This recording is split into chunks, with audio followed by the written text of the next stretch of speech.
adore you. Thank you, Lord, for this privilege that you have given unto us in such a time like this. A time like this that we can come out of financial challenges, come out of being left behind in the area of our finances. That, Lord, you would take us to a new realm where we no longer work for money, but now we begin to see our money work for us. Help us, oh God, we pray. I pray that as your speaker speaks, the Lord God, that what he says will resonate in our hearts and in our lives, that there will be a great transformation. That, Lord God, that money will no longer be a limitation. That money will be a tool to advance your kingdom in these last days. Heavenly Father, we thank you. We bless your holy name. We give you honor and praise. In Jesus' mighty name, we pray. Amen. So welcome to our financial wellness seminar. This is our first of many financial wellness seminar. You know, as I was preparing, I felt that this is not just going to be a one-off, you know, and we're going to be doing this possibly bi-monthly, because if there's any area where we all need help, is in the area of our finances. Many a times we want to do something for the Lord, or we want to be a blessing to people, or maybe we want to do one thing or other, but the truth of the matter is that finance has become a form of limitation for the body of Christ. We are limited in what we can do in the area of our finances, and that is not God's design for you and for me. So we are creating this financial seminar as a place as a school, where you and I will be trained, equipped on the financial resources that are out there that we don't know about. Or maybe we have heard about it, but we're going to have someone explain it so that we can all come to a place of understanding. The Bible says that my people perish not because they don't pray. My people perish not because they don't fast. My people perish not because of lack of knowledge. So we want these seminars to be a place where you come to be equipped, come to receive knowledge, because the difference between the poor and the rich is not on the color of their skin, is not in the nation where they are born, is in knowledge, and the knowledge that they have chosen to apply in his or her life. So my ultimate desire for you is that all of us will get to the place where we're no longer limited by money. That you will get to the place where you're not working for money. You're working for purpose. You're working for destiny. You're working to be a blessing to your world. And I have a very special guest with us tonight. I met him, first of all, I met him in Ukraine. That's why we need to pray for the nation of Ukraine. So I've been to Ukraine 3 times. He's been there once, but I met him in Ukraine. And funny enough, we started taking this millionaire mentorship course about 2 years ago. And we took this millionaire mentorship course, and that's where we kind of reconnect, you know, I knew him, he knew me. So that's where we kind of reconnect. But he got a hold of something. Even though we were taking the millionaire mentorship course and we had now formed the US group of that mentorship course, he got a hold of something and he ran with it, and he's just become like a financial, I don't know, what we can say, financial giant in that space. So he's a face that you're gonna see regularly as we're doing our financial wellness seminar, because he has a wealth of knowledge in the area of finance. Please, before I bring him in, you know, whenever we have our I know whenever we have our church services, people tend to not show their faces, but in this seminar, I want us to do something totally different. I want us to have our videos on, because I want it to be interactive. I want you to learn. I want you to be engaged, because I don't want you to miss what you're about to hear from him tonight. So I would like to welcome he's a pastor. He's Pastor Prince Chinje. Thank you so much, Pastor Prince, for joining us tonight. We are ready. We want to learn. We are tired of living paycheck to paycheck. We want to see our lives shift to another dimension, and we just want you to take us on that ride. Take us on that ride. Thank you, Pastor Nira. I really appreciate this opportunity to be able to share with the wonderful family that I see right here. I'm blessed to be here this evening, and I just thank you for organizing this. Our churches need to realize what is missing, and then see how they can be able to help our people not to remain in the realm of ignorance, but to be able to have the information that they need. So thank you so much for having me, Pastor Nira. It's always a great joy, and it's an honor always. I still remember in 2018 when we met in the house of our mentor together, Dr. Sunday Adelaja in Ukraine, Kyiv, Ukraine. Yes. And it was a great moment together. We were going through history makers training, and the topic was conversion. Yes. So I think I kind of focused on one area and decided to convert to convert the experiences that I've had and the encounters that I've had into something that I will be sharing with us.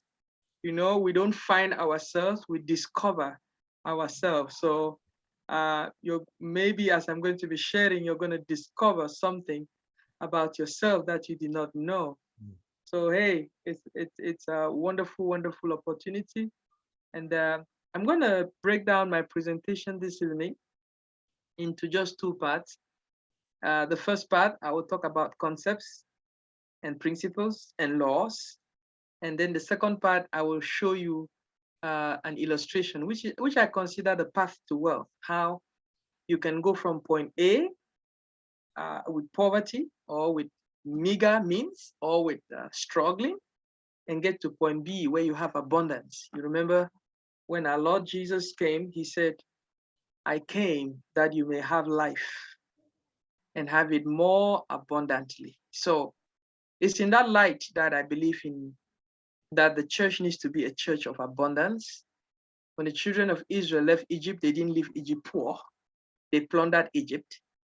And we have been praying, we've been fasting, we've been believing, we've been taking action steps to experience the wealth transfer that is going to happen before the Lord Jesus comes. Jesus is not coming for a poor church, I'm sorry. He's coming for a rich and wealthy, well-to-do church. And how do I know that? He said, I became poor so that you can be rich. So everything that we're doing here, we use the prism of the word of God to be able to do what we do. And that's why I'll begin by telling us our business model has 5 core pillars. And those pillars, the first one, can you guess? The first one is faith. Faith. We encourage you to be a person of faith. Because guess what? You cannot really master wealth. You cannot really grow wealth. You cannot preserve wealth. You cannot get into abundance without exercising your faith. If everything is going to be based on you alone, without exercising faith and bringing God into the picture, guess what? You never get there. You always be struggling. So faith is a major component of what we do. And the second aspect of what we do is, the second core of what we do is family. See, we have faith, and then we have family. See, we are all connected to our families. Thank God for your family. God told Abraham that through you, I'm going to bless you so that you'll be a blessing. And through you, all the families of the earth will be blessed. So the reason you are here, if you're a child of Abraham, if you're a daughter of Abraham, a son of Abraham, the reason God brought you into the kingdom, into his fold, is so that what? You can be a blessing to your family and the families of the earth. And the reason God always, God commends Abraham is what? He believed and it was accounted to him for righteousness. Faith, right? He had faith. And then he had what? He had a family. He built a family and he laid principles for that family. And the third pillar of our business platform is finance, money. You know, we don't like to talk about money, but guess what? That is what controls most people's lives. Money is what controls most people's lives. Money controls our lives when we wake up in the morning until the time we go to bed. It controls the kind of car you drive. It controls the kind of place you live. It controls even where you go. Money is a big controller. And if you don't know something, guess what? That thing is always going to put you under its control. When you are a pharmacist, when you're a pharmacy student, you have to subject yourself to the laws of pharmacy, such that what? When you graduate from pharmacy school, you have somehow mastered the laws of pharmacy. And at that point, you can do what? You can control drug administration and all of those things. It happens in every field. So what I want you to understand is that if you don't master the laws of any field, you're not going to be able to master that field. So that said, I'm going to share with you my screen. I would like us to have a very interactive session. Okay. It was 2018, 20. I would like us to have a very interactive session, just like Pastor Nira said, such that you can ask me questions. I don't just want to give you information, because if you're just giving information, I can just show up here and say, oh, go read this book, read that book, and then let's discuss. But I want us to be interactive. I want us to share this information. I won't share a lot. I'll just share a couple of things and then show you the path to wealth. So I won't show you the business opportunity tonight. I will keep that maybe for a subsequent time, such that I can, if you want to do what we do, we will be able to help you to be able to do what we do. And so to let you know, Barrister Tosin, she's a licensed financial professional, and Pastor Nira is also a licensed financial professional. And so we are in business together. We are partners in business. So let me share this slide with you. It's going to be a lot of information. Remember, I talked about 5 pillars. I mentioned 3. There are 2 that are left. I know you're wondering, which are the other 2? I will tell you the other 2 maybe sometime as we keep on moving. I'm in business together with my wife. And what we do, we share wealth creation strategies. You will remember Deuteronomy 8:18. The word of God says, remember the Lord your God, for it is him who has given you the power to get wealth. What does that mean to you and to me? Have you ever thought about it? Have you meditated about it? Have you converted that scripture from the pages of the scripture to make it become flesh in you? How can you do that? How can you be able to access the wealth that God has put in this world? God did not only put wealth in this world. To you who is a believer, God gave you power to be able to get that wealth. So if you are not if you are not manifesting wealth, I want you to please pay attention. Pay very, very close attention, because nothing in this world happens by accident. Everything is by design. You cannot throw a ball up and expect it to hang up. No, if you want it to hang up, you need to do something else to that ball for it to hang up, because it has to obey the laws. of gravity. So if you want it to suspend, then you need to do something. You need to compensate for the law of gravity. The same way, you cannot be doing A and expect B. You cannot be doing C and expect Z. So I and my wife, we are married. We've been married for 15 years, and her name is Mary Chinje. We are both financial professional. We are licensed in about 32 different, 32 different states. I said 52, come on. 32 different states. Yeah, there are 52 states if you add Puerto Rico and the Virgin Islands and all of that. So, but we're not yet licensed in all of those. We are just licensed in 32 as of now. So we are in business together, and this business has strengthened our relationship. First of all, our relationship with each other. It has strengthened our relationship with our 3 girls. We have 3 girls, 14, 11, and 7. And it has also strengthened our relationship. Primarily, it has strengthened our relationship with God. It has helped us to put things in perspective. So maybe this is the missing link. Maybe some things in your life has not been really stable. Maybe this has been the missing link, as it was the missing link for me and my family. And you remember, we live in one of the wealthiest countries in the world, and we work very hard. But I want you just to look around you. How many people do you see that have retired? When we talk of retire, it doesn't mean you're no longer going to work. It means you have enough money that you never need to ever work again in your life. A lot of people, we raise our kids and they end up taking out student loans. We took student loans, and then our children are taking student loans. How are we going to be able to change that? Well, we do everything to take care of our family. But do you know that understanding money and understanding how money works is also part of taking care of your family? We all want to retire comfortably. We want a comfortable retirement. If I ask you, what are your plans for retirement? Some of us want to retire with $5 million in our bank account. Some of us want to retire back in Africa. Some of us want to be retire and maybe be somewhere in the Caribbean, right?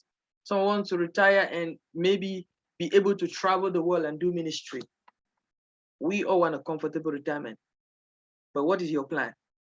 What is your plan for retirement? Because if you don't have a plan for retirement, guess what? You're going to continue to do the same thing and expect different results.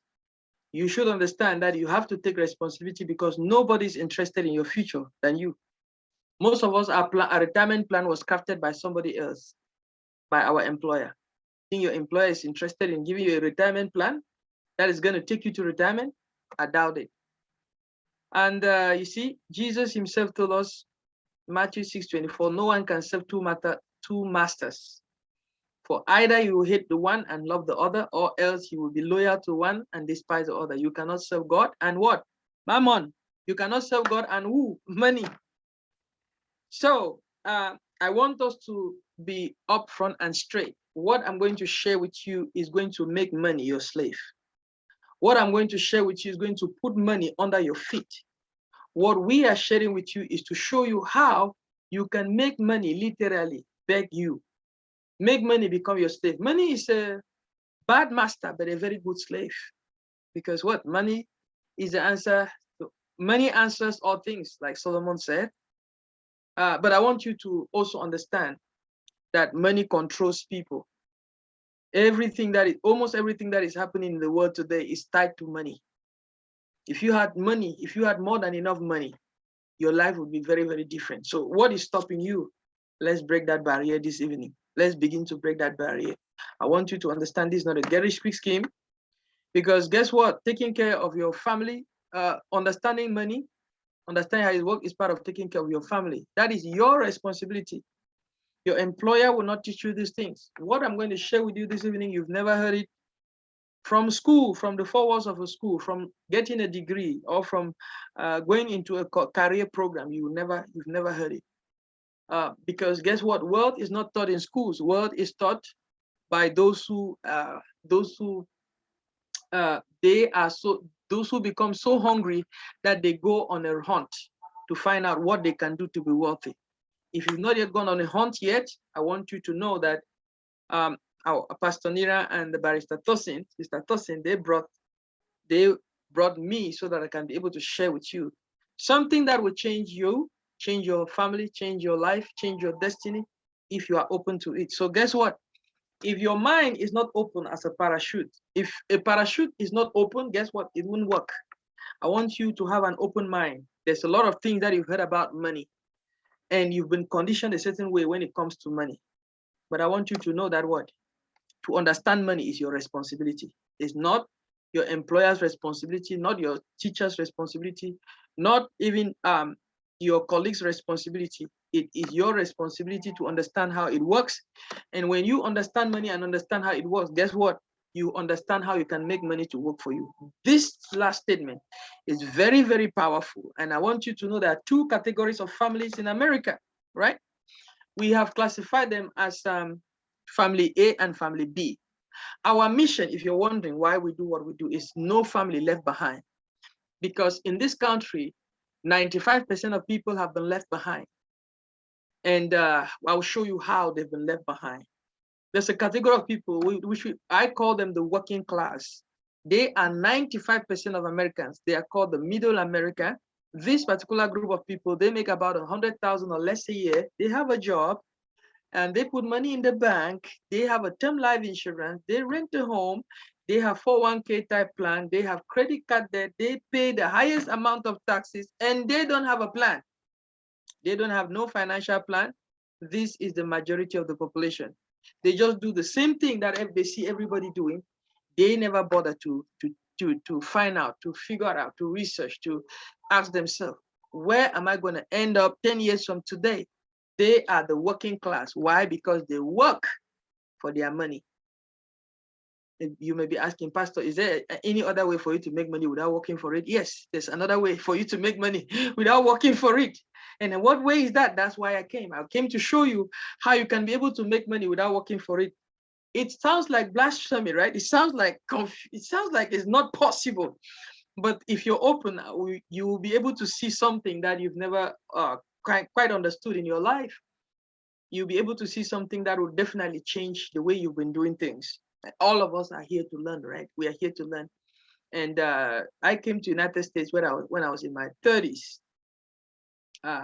As in my 30s, I had to relearn everything that I'd learned. So I know you probably have the same experience like me, and you are learning what you are ready to relearn. The future is for those who will learn, relearn, and learn again. So get ready to learn some things this evening. Get a pen. Feel free. You ask me questions. So there's another group of family. There's another category of family. We call them the family B. And what percentage is this? They are the 5% of Americans. They form the wealthy America. You have the working America and the wealthy America. The working America, they work for their money. The wealthy America, they make their money to work for them. Big difference. And what's the category? What's the characteristics of these wealthy Americans? They make $250 or more a year. They are business owners. They have diversified portfolio. They have permanent life insurance. They are homeowners. They have index accounts. They do not owe any debt, right? Sometimes when we say homeowners, you say, oh, I own my home. But guess what? You are still paying. You paid probably for 4 or 5 years. You continue to pay until 30 years. Technically, you don't really still own that home. And then they pay the least amount of taxes. Can you believe it? I sat down with one of my business partners, and guess what? He was going to be paying zero in taxes, and he's making about $400,000, close to $500,000 a year. But he's paying what? Zero, nothing in taxes. He's having a refund. Crazy, right? How is that possible? Does that happen? Well, if you doubt that it happens, I came to tell you it does happen. And this particular group of people, they have a financial professional. They are the small percentage of the population. Now, look at this. I will show you what is the main difference between the two. The main difference between these two groups of people is that what? One doesn't have a financial advisor or a financial professional and has no financial plan. And then the other one has a financial professional. What is the difference between a financial professional and a financial advisor? The financial advisor wants to do everything to get as much money from you as possible. But a financial professional will sit down with you and give you free education and help you to get to where you're going. That is why we are called financial professionals, not financial advisors. And our mission is what? No family left behind. We teach 95% of the population what the 5% are doing. The question I'll ask you is, do you think wealthy people put their money in the bank? Do you think the rich people in this country, they do the same thing that you do with money, the way they do with money? What do you do with your money? Is it the same thing that the wealthy people in this country do with their money? Well, the answer is no. So what do the wealthy do with their money? Are you curious to know? Do you want to know what makes the top 5% of Americans remain the top 5% of Americans? Well, the answer is staring at us right here. The top 5% of Americans, they have a financial professional. A financial professional will teach them how money works, will teach them the concepts of money, will teach them the laws and the principles of money. And based on that, that financial, those wealthy Americans, they will know, because they know the laws of money, then they are able to make money work for them. But if you don't know the laws of money, guess what? Money will be your master. If you know the laws of money and you apply the laws of money, you will master money. But if you don't know the laws of money, money will master you. So guess what? You'll be working for money. But if you know the laws of money, money will be working for you. I want to ask, don't raise your hand, who wants to switch roles so that you know the laws of money and money is instead working for you instead of you working for money? If you never imagine that is possible, guess what? That's why we are having this this seminar, so that you can see for yourself how you can make money work for you. Okay, all of that was introduction. All of that was introduction. So let's get into the bone. Let's eat the bones, right? So anybody ready? So how can you be able to make money work for you? Is there something like that? Hey, let me begin to show you. Have you heard of how money grows? Did you realize that money grows? I'm going to show you three vehicles, right? Variable or fixed, variable, and index. These are the three ways in the United States of America how money grows. It's either fixed, variable, or index. Now, let's break it down. It doesn't really make sense at this point. But fixed is the bank. Yes, see, it's like a flat line. If you walk in the hospital, it's like something that is on life support, right? Cardiac arrest, nothing is happening. And then variable, guess what? Variable means what? Unreliable. It goes up, down, up, down, up, down, up, down. And then index is like what? The stair to heaven, right? That's how we could describe it. Up, flat, up, locked in, up, locked in, up, locked in. So what does that mean? Flat, when you have a fixed account, fixed vehicle to grow your money, you put $10,000 in that account this month, you come back 2 years later, you have 10,000 and maybe $2 added to it. Why? Because it's a fixed account. It's a fixed account. It's like a broken vehicle, right? If you have a broken vehicle and you park it on the side of the road, you come back 6 months later, it's still going to be there. That's what is happening to most of our money, right? We put it in the bank and we come back and look at it. We come back and look at it, it's the same. And then you have the variable. This variable option is put in the stock market, right? Where your money goes up. When the market goes up, your money goes up with the market. When the market crashes, you lose money.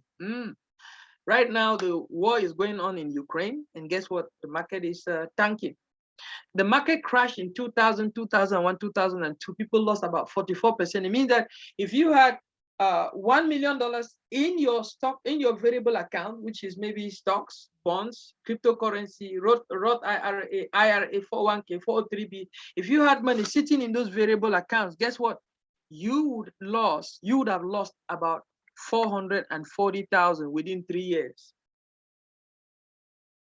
The same thing happened in 2008. People lost 38% of the money that was sitting in their financial portfolio. Means if somebody had 100,000, they would lost 38,000 out of that money. Just like that, vanish into thin air. Just like that, no explanation. That's the variable account. I don't know anybody who is married here. Don't raise your hand, please. If you're married, guess what? When you were getting married, and you were a groom, You saw your bride and you talk to your bride. You say, hey, I love you so much. I want to spend the rest of my life with you. I'll take care of you. You are the best thing that ever happened to me. When I see you, I'm just in the seven skies. I just want to be with you. But I want you to know that I am variable. How many people still want to get married to somebody that is variable? But guess what? That is where Americans, 95% of Americans are putting their retirement. They are planning to retire, but they are putting their money in an account that is variable, that is unreliable, that is unpredictable. And meanwhile, they cannot commit their life to somebody that is unreliable. It's funny, right? Because nobody educates us about this. I know, don't blame yourself. Your benefits department cannot do anything because they're not licensed. They cannot help you. They're not licensed. And so under law, they cannot say anything to you. But there's a third account, right? It's called the index. When the market goes up, your money goes up. When the market crashes, your money is protected. Such that what? Such that all your money that was in that account, you don't lose a dime. When the market comes back up, your money goes up. When the market crashes, your money is protected. When the market goes up, you go up. Your money goes up. When the market crashes, your money is protected. So it grows and protects, grows and protects, grows and protects. This index account, guess what? You never lose a dime from that account. You make money in that account and you never lose money. It obeys the number one rule of money, which means what? Make money but never lose money. So out of all these three vehicles, where is the majority of your money sitting? If it's sitting in the bank, it is fixed, a broken vehicle, standing by the side of the road, waiting for a tow truck. If it's variable, guess what? It's technically you're gambling your money. And maybe you didn't know that. Out of all these three vehicles, guess what? Most people know the fixed and the variable. Almost nobody knows the index. Not a fault of theirs, just because the educational system is set up to keep us poor, right? So that we can keep working for Uncle Sam, working. You know Uncle Sam, right? Your favorite uncle. You work. Even before you receive anything, Uncle Sam has already taken their own share. So there are only two accounts in the American economy that are indexed. Two. That's it. But in the variable, there are like maybe 10 accounts. In the fixed, there are maybe like 5 accounts. You have certificate of deposit, savings account, checking account, money market. All of those, they fall where? In the fixed. So if you're putting your money in the wrong vehicle, no wonder you never get to the destination you wanted to go to. We are here this evening to show you where you need to be putting your money. Let's talk about interest rate, right? A little bit, just a little bit.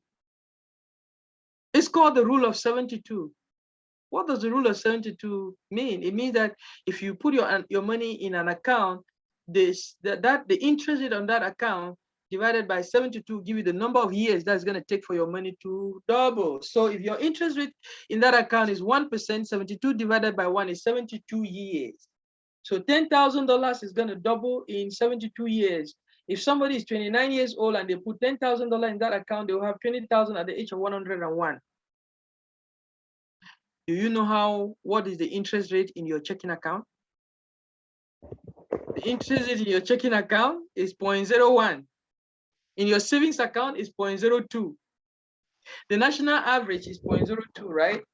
Some accounts will give you about 0.06, but guess what? Divide 72 by 0.01.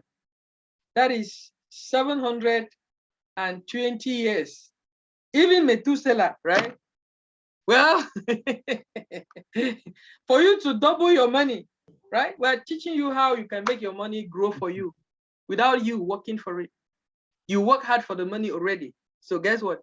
You can as well multiply it. How do you multiply it?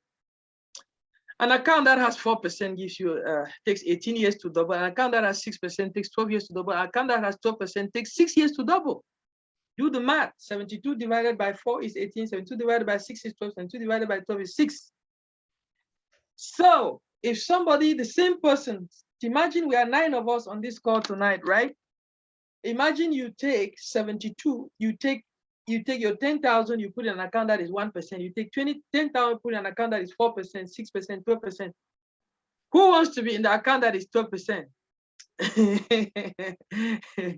If you want to be in the account that is 12%, then you are very smart. Guess what?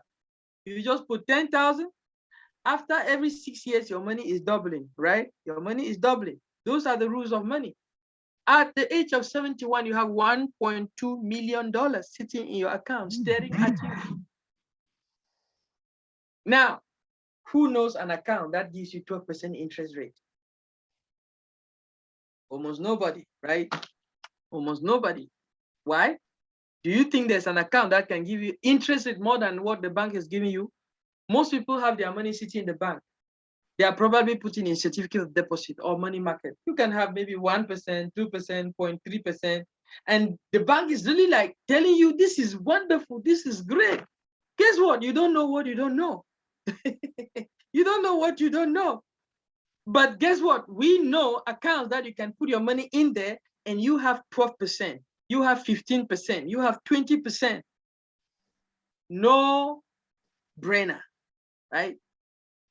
So we are on a crusade to educate our people. Work hard, yes, but also work smart. Yeah, let me show you something, right? When you put your money into mortgage, guess what? That mortgage is doubling, but you are not the one paying for it. You are not the one earning the mortgage interest. It doubles every 18 years. By the time you take out a mortgage, by the time you pay it off in 30 years, you paid for 2 houses and you are living in one. Student loan, you take out student loan, it gives you 6%, right? 6, 7 to 8%. By the time you pay 10 years, guess what? You've paid 2 times the amount that you took out for student loan. That's why it's so difficult to pay out student loans, right? So let's talk about simple versus compound interest. And Albert Einstein said that compound interest is the 8th wonder of the world. Why did he say compound interest is the 8th wonder of the world? What is it? What is it? Simple interest. Numbers are really boring. Why should he be talking about compound interest being the 8th? It probably should be a bridge that is hanging somewhere, or a house that somebody built that nobody can ever build again. That would make sense. Why would we be talking about compound interest being the 8th wonder of the world? Is he crazy? Is he insane? Let's ask him that question. But let's find out, right? Let's get into his shoes and find out exactly what he found out. Are you ready to know? Let's say I give you $200,000 right now. We're going to find out which one is the best. And you put 100,000 in simple interest and 100,000 in compound interest. The first year you are going to have 10% every year. That's the rule. You have 100,000, you put 100, you have 200,000, you put 100,000 simple interest, 100,000 in compound interest. Okay, let's find out 10 years later, how much will you have in both accounts? 10 years later, right? 10 years later, in the simple interest account, you have 200,000. In the compound interest, you have 259,000. Why? All of them had begun with the same amount of money, and all of them are earning 10% every year. But how is it that compound interest is having more money, 59,000 more than simple interest? What is happening? Well, let me define simple interest for you. Simple interest is that what you are earning money on your original principal only. What was your original principal? 100,000. So what does that mean? It means 10 years, and every single year, your 100,000 is earning you 10,000, 100,000, and 10,000. It doesn't matter the amount of money that is sitting in your account, because you open the account 100,000. That is what the account is going. Those are the terms of the account. So simple interest, every year you are going to be earning $10,000. So after 10 years, you earn what? $10,000 times 10. That is 100,000. Added to the 100,000 that you had, that's 200,000. Now, are you confused yet? Or you are tracking? Okay, I'm glad you're tracking. So compound interest, what is compound interest? You are earning interest on your interest plus your principal. So your principal, your original principal plus your interest becomes a new principal. So guess what? The first year you had $100,000, you earned 10,000, that added up and became what? 110,000. Now you're going to earn 10% interest on that 110,000. Guess what? Now you have 121,000. You're going to earn interest on that 121,000. Now you have 131,000. You're going to earn interest on that 133,000. Just like that until, guess what? 10 years later, you have 259,000. It doesn't look like much. And that's why a lot of people don't really pay attention to it, because they say, 10 years, that's a lot of years. And you remember when you 10 years ago, it's like it flew by fast, right? Well, let's look at what is going to happen after 40 years. People work in America averagely 40 years. So after 4 years, simple interest with an initial principal of 100,000 became 500,000, 10,000 every year, made of 400,000, total 500,000. But compound interest with an initial principal of 100,000 ends up with 4.5 million. So which account would you like to have? The simple interest account or the compound interest? Say, Pastor, don't ask that kind of question. I don't want to be broke. I want to have the compound interest account because I can see the difference, right? See, the person with compound interest put their money in that compound interest account and walked away. Came back 40 years later and had 4.5 million. What did they do? They were traveling the world, they were sleeping, they were doing ministry, they were doing what they love, and their money was working for them, right? If you didn't hear anything, if you didn't listen to anything in my presentation tonight, this is key in understanding what we do for families. This is how you multiply your money. I know cryptocurrency is there, I know Bitcoin is there. Okay, those ones are good. But guess what? If you want to be sure where you go to, where you get to, you want to be sure of your destination, we recommend putting your money in a compound interest account. And there are a couple of compound interest accounts, but we're going to tell you about two of those compound interest accounts. Remember, I talked about index, I talked about 2 accounts. In compound interest account, there are also 2 of them that we can recommend to you. So this is how the rich people in this country, this is how they grow their money. You may have your neighbor who has a compound interest account. You wonder why they get up in the morning, they never go to work. They stay in the house, but they drive, they eat, they travel, they vacation, and you're wondering, how come these people, how is this possible? How on earth is this possible? Well, they understand something that you don't understand, and they're doing something that you are not doing. They have compound interest accounts working for them, building their money for them, growing their wealth for them. The average person in America is, after working for 40 years, is going to have $1 million in their account. $1 million. But this person is ending up with 4.5 million after, with 100,000. That's all they began with. So I hope that makes sense. Now, Albert Einstein said that what? If you understand compound interest, you earn it. If you don't understand it, you pay for it all your life. So are you paying compound interest or you're earning compound interest? Well, most people who don't understand it, they're paying for it. They have credit card, compound interest, student loan, compound interest, mortgage, compound interest, JCPenney card, compound interest, Gillette card, compound interest, Walmart card, compound interest. Everything around us is what? Compound interest. And who is paying for it? Us. We pay for it because we don't understand compound interest. So we help families to reposition their money and move it from accounts that are not yielding anything or yielding simple interest to accounts that are giving them compound interest. Now let's talk about Uncle Sam and anti-IRS. I'm not going to talk a lot about this, but just have a couple of slides to wrap up, right? Reduce the impact of taxes. So did you know that you can grow your money in this country tax-free? I mean, you can literally set up your life. I know this is tax season, right? You know what Uncle Sam is going to do? Uncle Sam is going to say, good and faithful servant, you work so hard, you pay taxes real good. Take this little one and go and help yourself with it, right? That's what Uncle Sam is going to do to us this tax season. But guess what? You can set up yourself so that you don't have to deal with Uncle Sam at all. You don't have to work hard and then they give you a refund. Tax-free account. 408A, that's a Roth, and municipal bonds. These are accounts that if you approach a financial professional, the financial professional will say, hey, do you want a tax-free account? This is what is the financial professional say. Yeah, put your money in the Roth, put your money in the municipal bonds, if they're smart. But they don't know that the Roth is what? It's a variable account. They don't know that the Roth has limitation. You can only put 6,500 a year if you're married. Do rich people put their money in the Roth? Not necessarily. See, this is where rich people put their money. It's on an account called the 7702. That 7702 is just like 401k, it's just like 488, it's just like 529. This is an IRS code. And this is one of the compound interest accounts that I talked to you about. This is one of the index accounts that I talked to you about. This is one of the high interest rate accounts that I talked to you about that you can utilize. This account, you put your money in there, it grows tax-free. You can take it out tax-free. All you need to do is to follow the guidelines. Have you ever heard of the 7702 account before?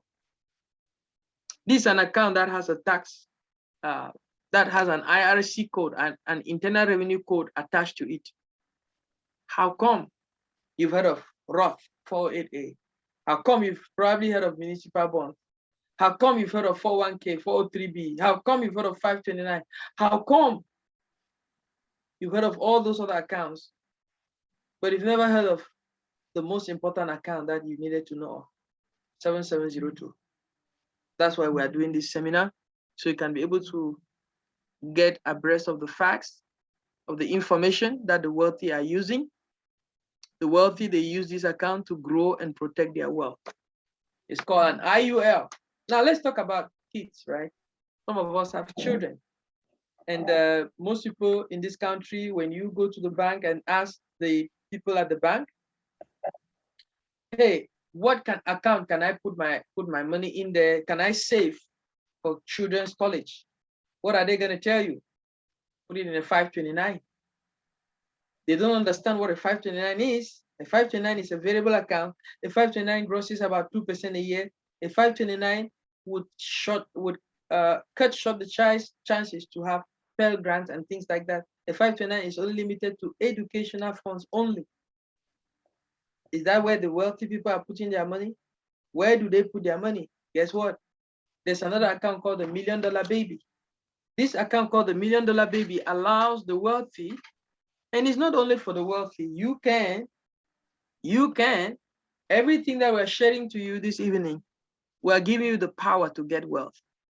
You can utilize these strategies. You can utilize this account. You can be putting maybe $300 every month, saving $300 every month, about $300 every month for your child. And by the time that child is 25 years old, that child will have $1 million sitting in the account. By the time that child is 29 years old, 25 years old, 25 to 30 years old, that child will have $1 million sitting in the account, cash. It's called the $1 Million Baby account. We do this for families. You can be the person that will leave a legacy for your family. Maybe your parents did not. But because of your status, because of your position, because of your identity as a child of God, and because of the experience that God has allowed you to have, you have opportunity to be able to do what? To be able to apply Proverbs 13:22, which says what? A righteous person leaves an inheritance for his children's children. You can do this for your children, such that your children do not start from zero. Your children, your children's children, your great-great-grandchildren will forever remember you if the Lord tarries. This is what the wealthy do. It's not about just you. It's about who? The children that God has blessed you with. Now, this is usually one of the part of my presentation that scares a lot of people. But guess what? You shall know the truth, and the truth will set you free. Why does this scare a lot of people? Because we kind of say some things and help you to see some things that normally you not like to hear. But hey, I know there's no kid in our presentation. Even if there's a child, it's still good for the children to know. What is the #1 cause of financial misery in America? Guess what? It's probate court. Now, when we talk about probate court, we want you to be fully aware that this is the reality. This is not something made up. We don't usually advise people to Google, but if somebody were to ask you what is a probate court, what will you say? You can Google if you like, but I'll give you the answer in less than 30 seconds, so you don't need to Google, right? Probate court is a court that manages your estate when you pass away. When you are no longer here on earth, a court has been set up by the federal and the state to manage everything that belongs to you. Did you know that? Did you know that when you are no longer here, somebody else is going to step in? Did you know that when you are no longer here, it's not the church that's going to manage your estate? It's not the church that's going to maybe help you to partition, maybe whatever you left behind for your family? Did you know that it's not your daughter, not your son, not your husband, not your wife that is going to manage whatever you've been working hard to secure when you're no longer here? Yeah, I didn't know that too.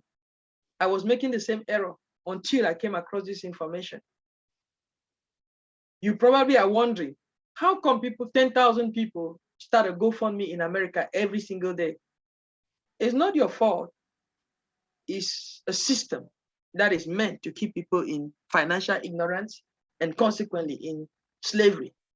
The modern day slavery is clocking in and clocking out, working for money. That's the modern day slavery. And that's why we are committed, we are dedicated to stop that kind of slavery in our lives and in the lives of our children. This is a key thing in what we do. We want you to know that what? There is a court called probate court. It doesn't matter if you have a will. The probate court manager will go through your will, will go through your asset. You have to pay all your debts, all your, they call it estate, right? They pay off all your estate, which means everything that you owe, every bill that you owe becomes what? An estate. It's going to be paid off. After it's paid off, all your credit cards are paid off, all your bills are paid off, your taxes for this year are going, for the year that you die, are going to be paid off. Everything to the least franc, dollar is going to be paid, dime is going to be paid off. Sorry, I'm from the part of the country where they use francs, so sometimes I just default to franc. They pay off up to the least naira, right? Up to the least shilling. And then when it's paid off, guess what? Then whatever is left is given up to your family. You must be wondering, how come? How come that you can work so hard, but somebody else is going to take over to manage your asset? That's the country we live in. It's already been set in place. You cannot change it. You just need to learn what to do about it. So let's find out which are the places where if your money is sitting, is going to be affected by this court called probate. Now, when we talk about probate, most people think, okay, no, I still have some time. I will not bother myself about probate issue because, hey, before that time, I would have prepared. Before that time, I would have prepared. You know, we're supposed to be living prepared, right? But one thing you should know also is that when we talk of probate court, it doesn't only limit itself to probate court. If you ever have a lawsuit, this comes into play. Any money that is subject to probate is affected by any lawsuit that you have. So let's find out which are the accounts that are affected by probate. Question for you to this minute. If you have $10,000 sitting in a checking account and you were to pass away, what amount is going to go to your family? Did you know that? Zero. 20,000 in savings account, what will go to your family? Zero. 25,000 in certificate of deposit, what will go to your family? Zero. 200,000 in your 401k, 403b, IRA, Roth, what will go to your family? Zero. You say what? So everywhere that I'm putting my money right now, if I were to pass away, God forbid, you still have a lot to do. But whenever you pass away with your money sitting in this account, that money doesn't go to your family. It goes to a court. And it takes that court about 6 months to even start. In the state of Texas, where I'm coming to you from, that court proceeding will take about a year. So after you pass away, will your family be able to survive for 18 months without having your income? Good question, right? But there are other accounts, right? It's not just all bad news. If you have $100,000 sitting in a fixed index annuity, if you pass away, everything goes to your family. Everything. It doesn't matter what you owe. If you have $1 million in life insurance and you pass away, everything goes to your family. Everything. I want you to understand. You never know what you don't know. I told you that there are 2 accounts that are indexed, 2 accounts that have compound interest. One account that escapes tax, right? That avoids tax. Fixed index annuity. $100,000 sitting there. Everything goes to your family. It doesn't matter if you owe student loan, if you owe car loan, even if you owe credit card, everything goes to your family. Even if you don't have a will, everything goes to your family. How come you never heard about this? This is very, very, very, very, very, very, very, very, very important. See, we are working to feed the system. If we don't know this, we are working to feed the system. If we're not prepared for this, we are still working to feed the system. There was a neurosurgeon right here in Dallas, Texas. Here, this guy, he's gone to school, studied hard, and he was doing well. But guess what? He had his money sitting in the wrong place. He got sick with a critical and chronic illness. And because of that, guess what? He lost his job. Have you realized you can lose your job any moment if you get sick and you're not able to show up to work 6 months? You lose your job. Have you made plans for that? Yes, we pray. I do. Yes, we believe God. I do. But guess what? We are in a world that is fallen. We should also use wisdom to protect our families, protect our hard-earned money, protect those that we love. So this neurosurgeon fell sick. He didn't get the information. He lost everything. And the night he passed away, he had cancer. The night he passed away, everything was frozen. It just suffices the nurse or the doctor or the health professional to call and say, ABC passed away. So shall this, address this, date of birth this. Everything gets frozen. And because when everything got frozen, guess what? The family could not have access to it. It went through probate. All the medical bills have to be paid. All the student, everything had to be paid. He's a neurosurgeon. It's a lot of student loans. And at the end of it all, the wife, they lost their home. They lost their cars. They are now living in an apartment. Why? They didn't know about probate court.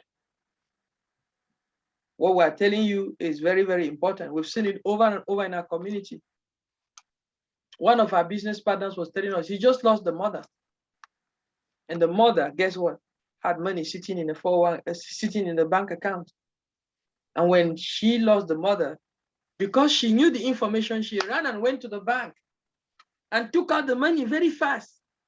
30 minutes later, she took out and left $1 to test it and see what is going to happen.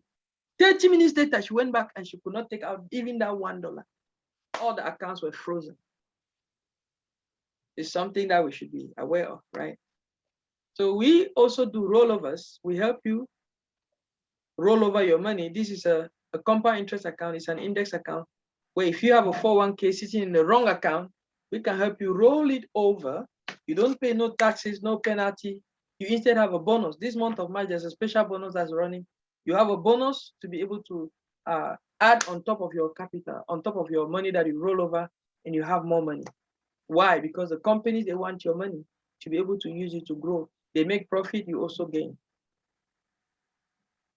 It's index, means you never lose a dime of your money. This is guaranteed, right? So if you need to know more information about fixed index annuities, let me know. They call it FIAs, and I'll be able to walk you through that. This account avoids probate. Why will you allow your money sitting in a 401k when you can roll it over and put it in a fixed index annuity that avoids probate and protects your money so that you never lose your dime? The money sitting in a 401k technically doesn't belong to you. I hope that's what you understood from here, right? It means that that money in red doesn't really belong to you. You may think that is your money, but the moment you're no longer here, somebody takes over it.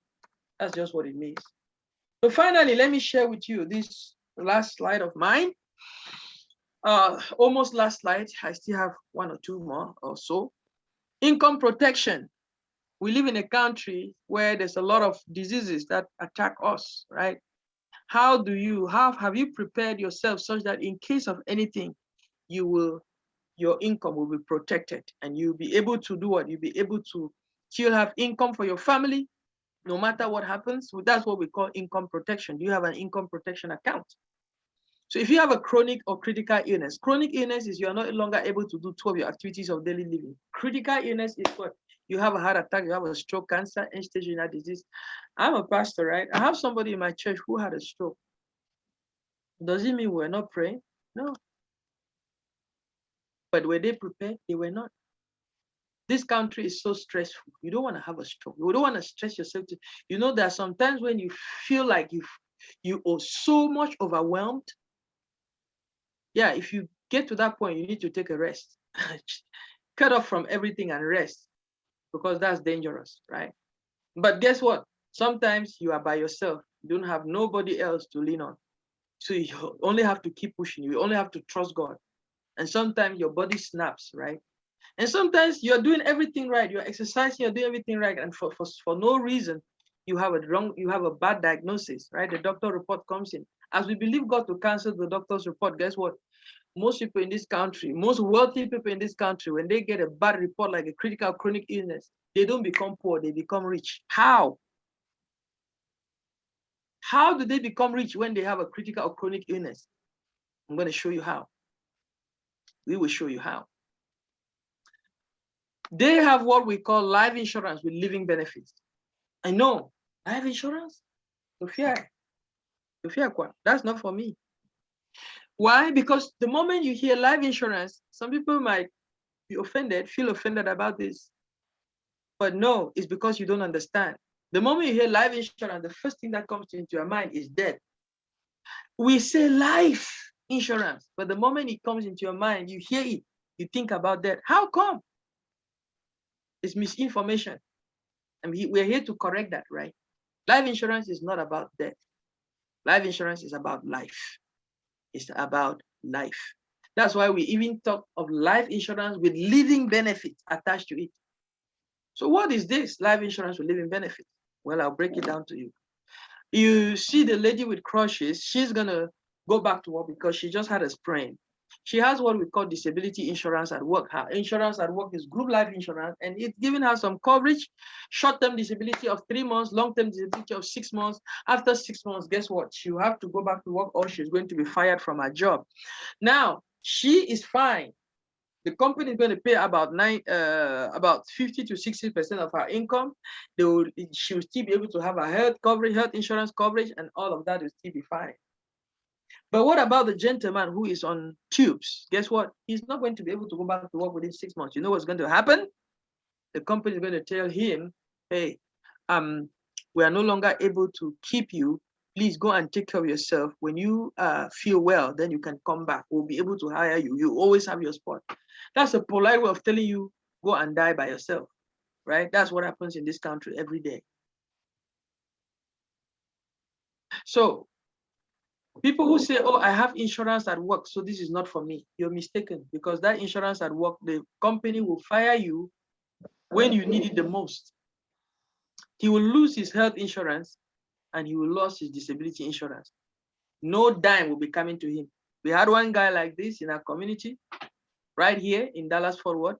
We were playing soccer to raise money from him, raise money for him. He got diagnosed with leukemia. And we had been talking to him. We told him, hey, you need to protect your family. You are the only breadwinner. Why is it that your car has insurance, your house has insurance, your phone has insurance, your phone has insurance, but you, who is irreplaceable, you don't even think that, oh, what if I'm no longer here? I need to cover myself, right? This guy took us for granted. This guy took us for granted, and guess what? Because he took us for granted, we had to do our best. We can't force people, right? We are not selling anything. We're educating. I hope you didn't feel like I'm selling something to you. We're educating you. We're showing you what is out there. And I wish I had the time to go deeper and deeper and deeper and deeper and show you more and more stuff. But hey, Rome was not built in a day, right? So I'll probably allow you to begin to chew this information so that I can come back next time. I'm going to put my number. So if you can call me, you can reach me through Pastor Nirang. It's all good.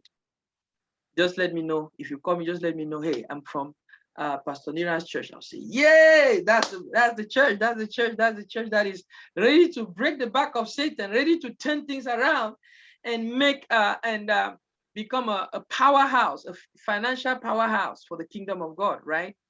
So this young man, he was diagnosed with leukemia. He lost his job, so he could no longer go to work because of the impact of the leukemia on his body. could no longer go to work. He lost his job. He was now staying home. We're now going from city to city playing soccer to raise money for him, to support him. He struggled. Of course, he lost his health. He lost his life. He passed away. And the family lost the house. You know, we work hard for the things that are not really the most important, right? Everybody wants to have a house, but nobody wants to protect themselves. The most important thing is not the house. It's coverage on you, because you are irreplaceable. You can always build 10, 20 different houses, but you cannot rebuild one of your life. If you lost that one life that you have, that's it. And sometimes some people say, oh, yes, I do have life insurance. It comes in the form of whole life. It's going to pay out at the age of 100 or at the age of 99 or 95. Ooh, that is the old kind of life insurance. You are like living in the years of the dinosaurs, right? Why do I say so? Insurance comes in different forms. Do you have the right kind? Do you have insurance that gives you living benefits? Insurance that benefits you while you're alive. It's called what? Life insurance.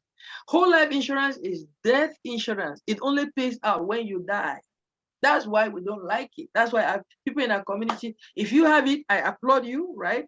But guess what? It's not the best, because you go to walk into a shop and you want to buy a cell phone. You see, you're an Apple person like myself, right? I'm an Apple person. You want to buy a cell phone, you want to buy an Apple, and they give you iPhone 1. You remember iPhone 1? iPhone 1 is old, is outdated. That's what whole life is all about, right? It's very expensive. Whole life is expensive, and whole life doesn't really have any living benefits attached to it. But guess what? If you have the life insurance that is living benefits, it's a completely whole new ballgame. And you see the difference, right? So remember I told you, when people in this country, when the top 5% get sick, they become rich. Why did I say so? Do you have income protection?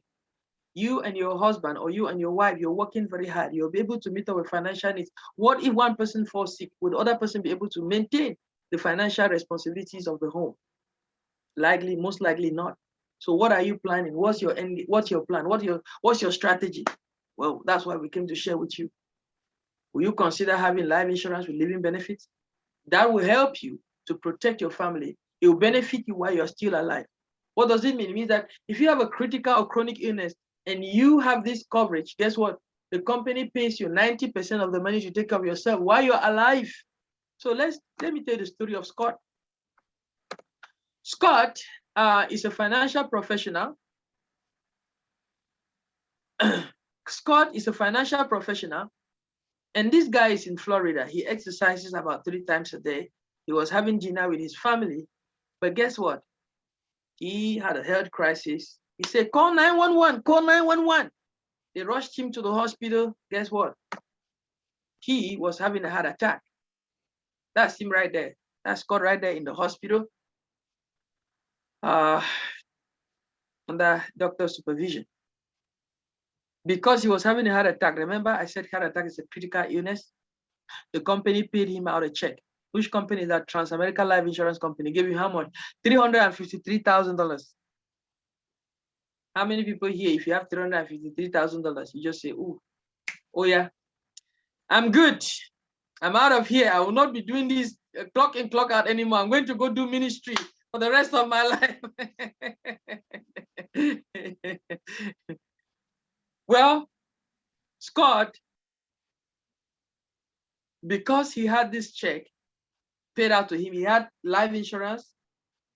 The right kind of life insurance is called Index Universal Life, IUL 7702 account. It was paid out to him while he was still in the hospital. Did he die? No, he did not die. Do you see a miracle right here? Scott did not die. He used the money to pay off his house and pay off his 2 cars. And when he did this, guess what? He says, grateful to be alive and living my dream life. What if this was to happen to you? Will your story be like this, or is going to be, we're going to go to GoFundMe, we're going to go to a community of friends. We're going to begin to beg money to be able to take care of your children and your family.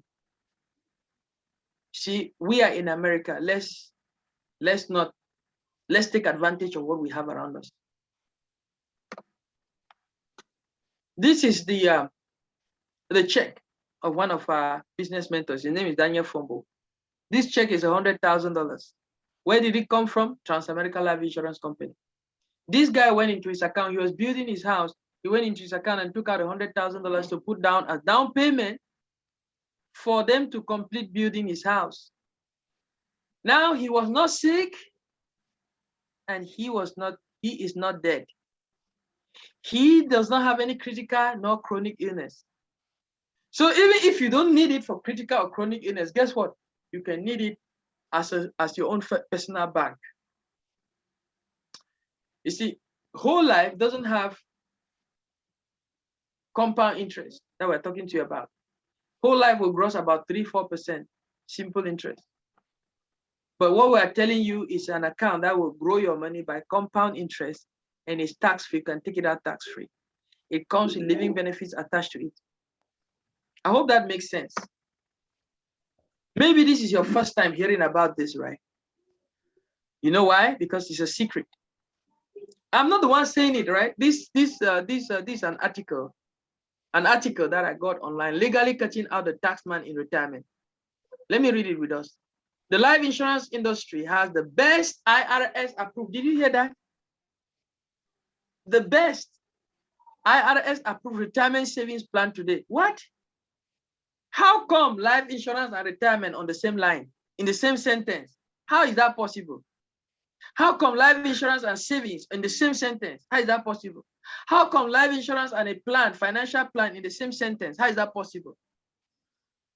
What does IRS have to do with life insurance until they're approving life insurance? Questions that you need to ask, right? And he says, and most investors know nothing about it. This retirement savings vehicle is not a company-sponsored pre-tax 401k type plan. It's also not a Roth, it's not an annuity or whole life. Yeah, I hope you hear that. Despite sales of well over 1 billion in 2011 for the top 39 carriers of it, it is the financial industry's #1 secret indexed universal life. This is a secret of the wealthy that we're sharing with you this evening. This is a secret of the wealth we are sharing with you. And we are on a crusade in our community, right?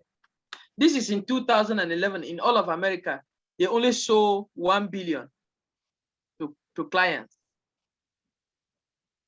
Did you know how much in our own community we sold? We set up for our families in our own community.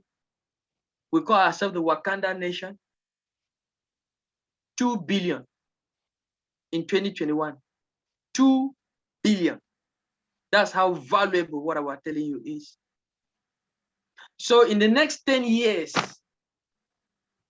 Africans are not going to be behind again. The middle class are not going to be behind again. Those who will listen, right? Not everybody will listen. It's not for everybody. Which companies do we work with?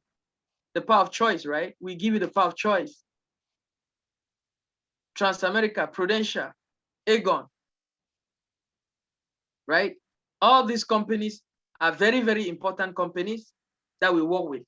You don't pay me, you don't pay us. That's why we give free consultation. These are the companies that pay us big, and we don't want you to feel like, hey, these are the companies that we are pushing you to go towards. We have 77 different companies. Nationwide is on your side. I know you've heard that. Transamerica, John Hancock, right? Franklin Templeton Investments. These are all the companies that we work with. We advocate for you such that you have the best and the best and the best of the best. So I'll share something with you, right? Billionaires lose millions to become billionaires. Millionaires lose thousands to become millionaires. Broke people want to lose nothing to become rich. Say, read it again. You have to give up to go up. The rich get rich because the poor thinks every opportunity is a scam. This is very, very important. So there's a lot more information that I could share with you, but I just want you to maybe ask me some questions what I've been telling you about is the Index Universal Life. This account is the latest, the newest, about 21 years old. This product has been around, has been in the public, but it existed in different forms. So this is like the new iPhone Pro Max 13 in the financial industry, right? It gives you the best of the best of the best. Sorry, I don't know what the Samsung, the Android they have. So I'm an iPhone person. I don't know if anybody here is an iPhone. Maybe the Android people take offense, but I'm not an Android person. So this is the Index Universal Life. It has 62 different benefits. And I will just take the next 10 minutes or so, or 5 minutes or so, to show you the benefits. But before we go, anybody has any question? Before I move to the next one, right? You can use permanent life insurance when you fall sick, for wedding and vacation, for down payment on your home, pay off your mortgage, buy a new car, pay off your school loan, go your shopping, income for life, like for retirement, and it's tax-free. The least reason is to have a death benefit. Did you know that? Yeah, so let me jump to the illustration. There's a lot more information. What the wealthy don't tell you about life insurance, they don't just use it to bury their loved ones, but they use it to create tax-free wealth, right? That's a lot, that's a mouthful right there. So let me jump to the illustration. Remember I said I was going to show you the path to wealth, right? Let me show you that right now in the next couple of minutes. I'm going to run what we call an illustration. I need somebody to volunteer to help me. I want somebody to volunteer to be my client. You're not going to do anything. I just want you to volunteer. Let me show you how you can become rich. Who wants to be wealthy? Who wants to volunteer? I'll volunteer. Great, Terry. Great. How are you, Terry? I'm fine. Awesome, awesome. So, which state are you in, Terry? Well, right now, New York. New York. Okay. Okay. So let me show. I'm going to use Texas because everybody in New York is now moving to Texas. So that just kidding, Terry. So I'm going to use Texas, but Terry, I'm going to say you're 32. Are you 32 or you are younger than 32? Add one You're more not year. there yet? Yeah. Oh my goodness. So I have to use your real age now, but different state, right? So let me guess. Let me guess that you are 28. Okay.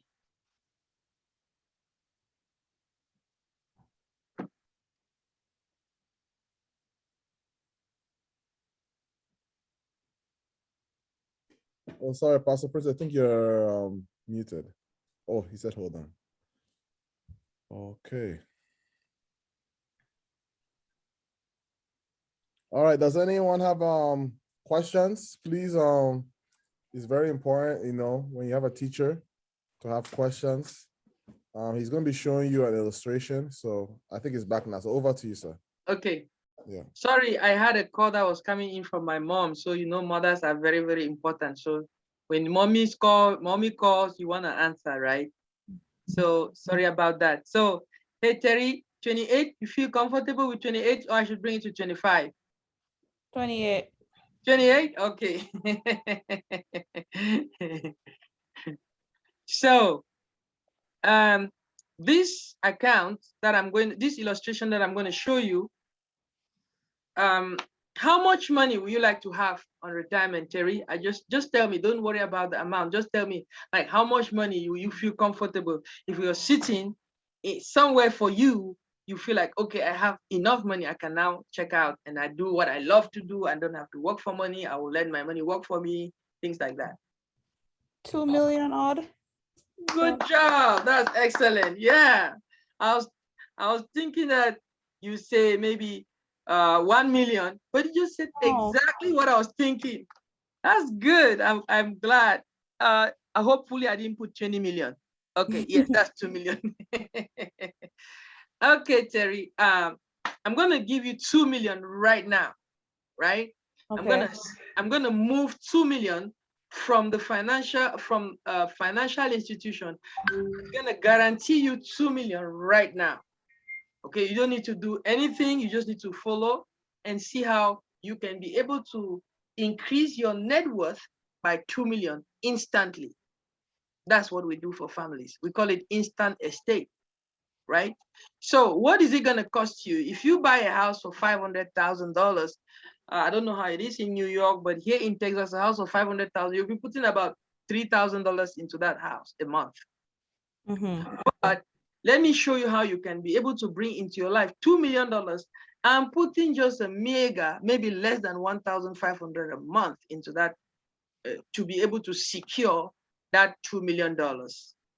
And let's say what you want to work, you're 28. So at what age do you want to retire, Terry? Let's say about 55. 55. Okay, I'm going to give it to you at 55, right? So 28 plus 55 minus 28, how many years is that? That is, let's just do 58, right? So it's easier for me. Is that cool with you? Yeah, that's cool. So that is how many years? That is 28, 38, that is in 30 years. Oh, let's just do 40 years. Just hold on. I'm gonna come back to you. I'm gonna help you to retire faster. No, you not go up to 55 if you follow my plan, right? So you are putting, where am I? Okay, sorry. So I almost messed it up. Okay, you need $2 million to retire. You are going to be putting money into this account monthly, and you're going to do it for 40 years and stop. And let's see what it's going to look like, right? What is it going to look like? So what is it going to look like? So, okay, $2 million. Great. So with this is, we can give you an instant estate, Terry. This company can give you an instant estate of $2 million. And all you have to do to bring into your life this $2 million is to put $1,075 a month into that account. That's not bad. Correct. So how would it look like? Let me show you what is happening in this account. The first year, you put 12,900, and instantly you have 8,000 growing for you in that account, and there's nothing that is available for you to check out and use. But 5 years later, how much did you put in total into this account, Terry, by year 5? So say 60, where is it? 64? 64, correct? 64,000. And how much is in that account growing for you by compound interest? 47,000. Correct. And how much can you take out and use by year 5? 7,891. Correct. Let's say 10 years later, right? This is compound interest, right? 10 years later, how much total did you put into this account? 129. Correct. And how much is in that account growing by compound interest for you? 109,000. Correct. And how much can you take out and use? 77. Correct. 15 years later, how much total did you put into this account? 193,500. Correct. And how much is in that account that is growing for you by compound interest? 215. Correct. And how much can you take out and use for anything? Oh, so the same, 215. Correct. So that's compound interest right there, right? Growing already. You have put in more money. You can take out more money than you ever put in, and you will still have your policy of $2 million. Technically, at this point, you've paid off that instant estate of $2 million. So you don't have to, you see, we got it right when it came to buying a house, Terry. You want to buy a house, you don't need to have that money cash. Guess what? You leverage the bank, you finance your house. And then when it came to retirement, we have to save up. Oh, I'm going to work for 40, 30, 50 years, 65, 72 before I can think of retirement. No, what we are doing for our families is that what? We create an instant estate for you right away, such that what? No matter what happens along the way, you are guaranteed the estate that you created. Okay, so let me show you when you had $1 million, right? After 28 years, sorry, after how long? This is, after 34 years of having this account, how much total did you put into this account, Terry? 438,600. Correct, correct, thank you. And how much is in that account growing by compound interest for you? 1,053,807. Correct. And how much can you take out and use? The same amount. Correct. And your debt benefit has gone up to 3 million. Mhm. So what you see here is the power of compound interest. This is compound interest right here. And take note, that's benefit number one. I'm going to give you a couple of benefits. That's benefit number one. Benefit number two, at the age of 91, which is the life expectancy for, according to the CDC, for females in America, let's say this person passes away at the age of 91, you might go up to 120. That's okay. This account gives you the provision to go up to 120 if you want to live like Moses. It gives you that provision, Terry. So guess what? At age of 91, 63 years after of having this account, this person has 5.8 million in their death benefit. This 5.8 million is going to be given to the family probate court free, which means what? The moment they are no longer here, all of this 5.8 million is going to go straight to the family. No question asked, no probate, nothing. It's going to go straight to the family. It doesn't matter how much they owe. It doesn't matter what is going on. The family is going to have that money straight up. That's benefit number two, probate court free debt benefit. Benefit number three is called tax-free debt benefit. This 5.8 million is going to be paid to the family tax-free. No dime is going to be taken out because of Uncle Sam. That's why Uncle Sam doesn't want people to know about this account. If this money, 5.8 million, was sitting in a 401k or in a 403b, guess what? You have to pay about 40 to 50% of that amount. That's about 2.2 million to 2.5 million of that amount in taxes. That's benefit number three right there. Benefit number four. Let me show you what other cool thing is here about this account. This is Index Universal Life. Benefit number four is terminal illness. If the doctor says, hey, you have 12 months to live, guess what? The company is going to give you that $2 million upfront to take care of yourself while you're alive. It doesn't matter how long you've had the account. You may have had it for 1 day or 2 weeks. The terminal illness rider will kick in and the company will give you that $2 million to take care of yourself. That's benefit number four. Benefit number five, chronic illness. If you happen to be involved in an accident and you're no longer able to do 12 activities of daily living, the company will give you 90% of 1 million to take care of yourself. That's 900,000. That's what Scott had. Scott had critical illness, and critical illness is benefit number 6. If you were diagnosed with critical illness, the company will give you 90% of 1 million to take care of yourself. While you are still alive. That's why we call living benefit. It's very, very important to have that. So that's benefit number 6. Benefit number 7, autopilot. What does it mean, autopilot? Like, what does that mean? It means what? That you stop putting money into this account because most people think that, okay, if you have life insurance, you're going to pay it for the rest of your life. No. This person stopped putting money into this account after 40 years of having this account at the age of 68, right? Did they ever put a dime in here anymore, Terry? No. Does the policy ever cancel? No. Continuous. How at the age of 121, if they live that long, right? How much total money did they put in? 560,000.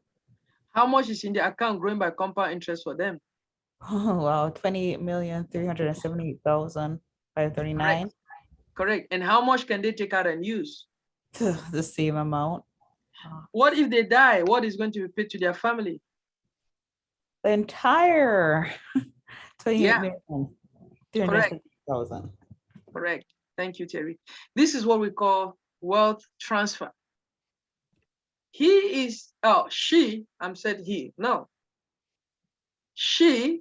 is using this money while she's alive If she falls sick, she's going to use it. If she stays healthy, she's still going to use it as before retirement. I'm going to show you. And then when she finally passes away, she still leaves a big chunk for her family and the generations to come after her. Do you see why some of your friends, they don't really work the way you work? They don't work as hard as you do. They don't work as hard as you do. Okay, that was benefit number 6. Benefit number 7 is what? Flexible premium. That was benefit number 7. Benefit number 8 is flexible premium. So flexible premium, what is flexible premium? Flexible premium means that what? This account is very, very flexible. So that means you can put in this money in this account monthly, you can put it annually, or you can put it what? Required amount, or you can put in 7-pay.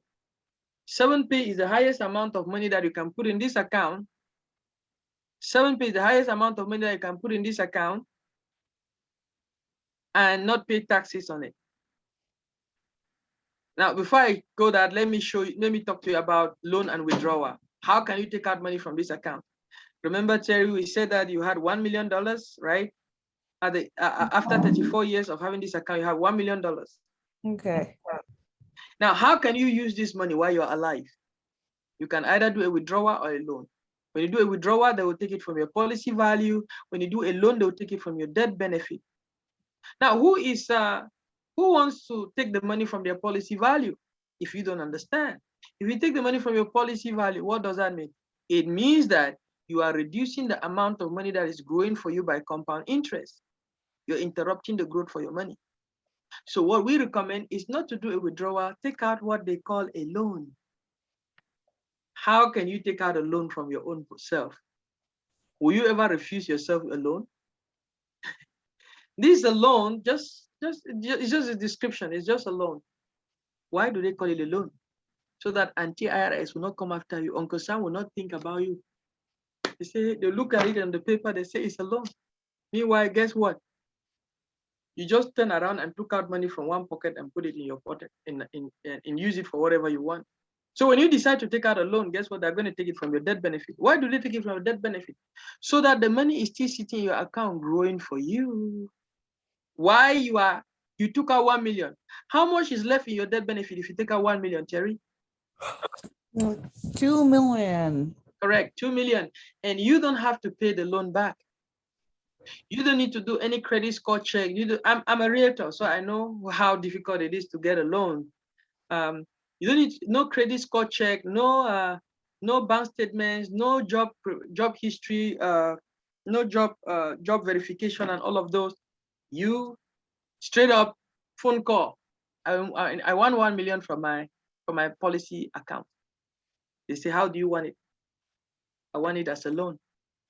When do you want it? Overnight check, snail mail delivery, or wiring into your account? Say, I want a wire, and it's in your account in 72 hours. Easy. This is what McDonald's did. Ray Kroc of McDonald's did. This is what JCPenney did. And this is what Walt Disney did. It's in a book. When you want to hide something from the middle class, where do you put it? You put it in a book. You don't show it on TV, because if you show it on TV, they're going to see it. They watch TV a lot. You put it in a book. They don't have time for a book, right? So that's the loan and withdrawal. So let's talk about flexible premium, right? I'm going to show you a little bit. What we are showing you here, we'll probably love to sit down with you again one-on-one to show you, right? I'm going to show you a little bit, right? You can decide to do annual. So let's do annual here, Terry. How much total did this person put in by year 5, Terry? 64,500. Correct. And how much do they have in the account growing for them by compound interest? 47,051. Correct. And how much can they take out and use by 5 years later? 7,891. Correct. And when did they have $1 million? At what? After how many years? 34. 34. Okay, let me change one thing. Instead of putting money monthly, this is the only this is the only account, this is the only portfolio. It looks like a mortgage, but it's not. Where you can put out money in block, right? And it still benefits you. So you see, they still put the same amount of money, even though they are putting lump sum of 12,000, they still put the same amount of money. But instead of 47,000, they have 50,000. And instead of how much? That was 7,000, they have 11,000, right? Mhm. Now, when did they make $1 million? They have $1 million 1 year earlier. Instead of 34, they have $1 million at 33. Now, let me show you 7Pay. 7Pay means what? They want to max this account. Instead of doing what? Instead of doing this account, putting money to this account for 40 years, they want to max this account and put money for 20 years. How would that look like? Let's see. Let's see. That's what Terry wanted to do, right? So let's say 20 years. And instead of doing the target, they do the 7Pay premium, which means what? The highest amount of money they can put in this account, and IRS will not care to come after them. So the same 2 million, but guess what? They are putting more money in there, $100,000. And this is what the wealthy do. So help me out, Terry. What amount did they put the first year in that account? Just $100,404. Correct. Correct. And how much is in that account growing by compound interest for them? 98,313. Correct. You can just read the first two figures. And how much can they take out and use from that account by the first year? 59,000. 59,000. Okay. Let's see.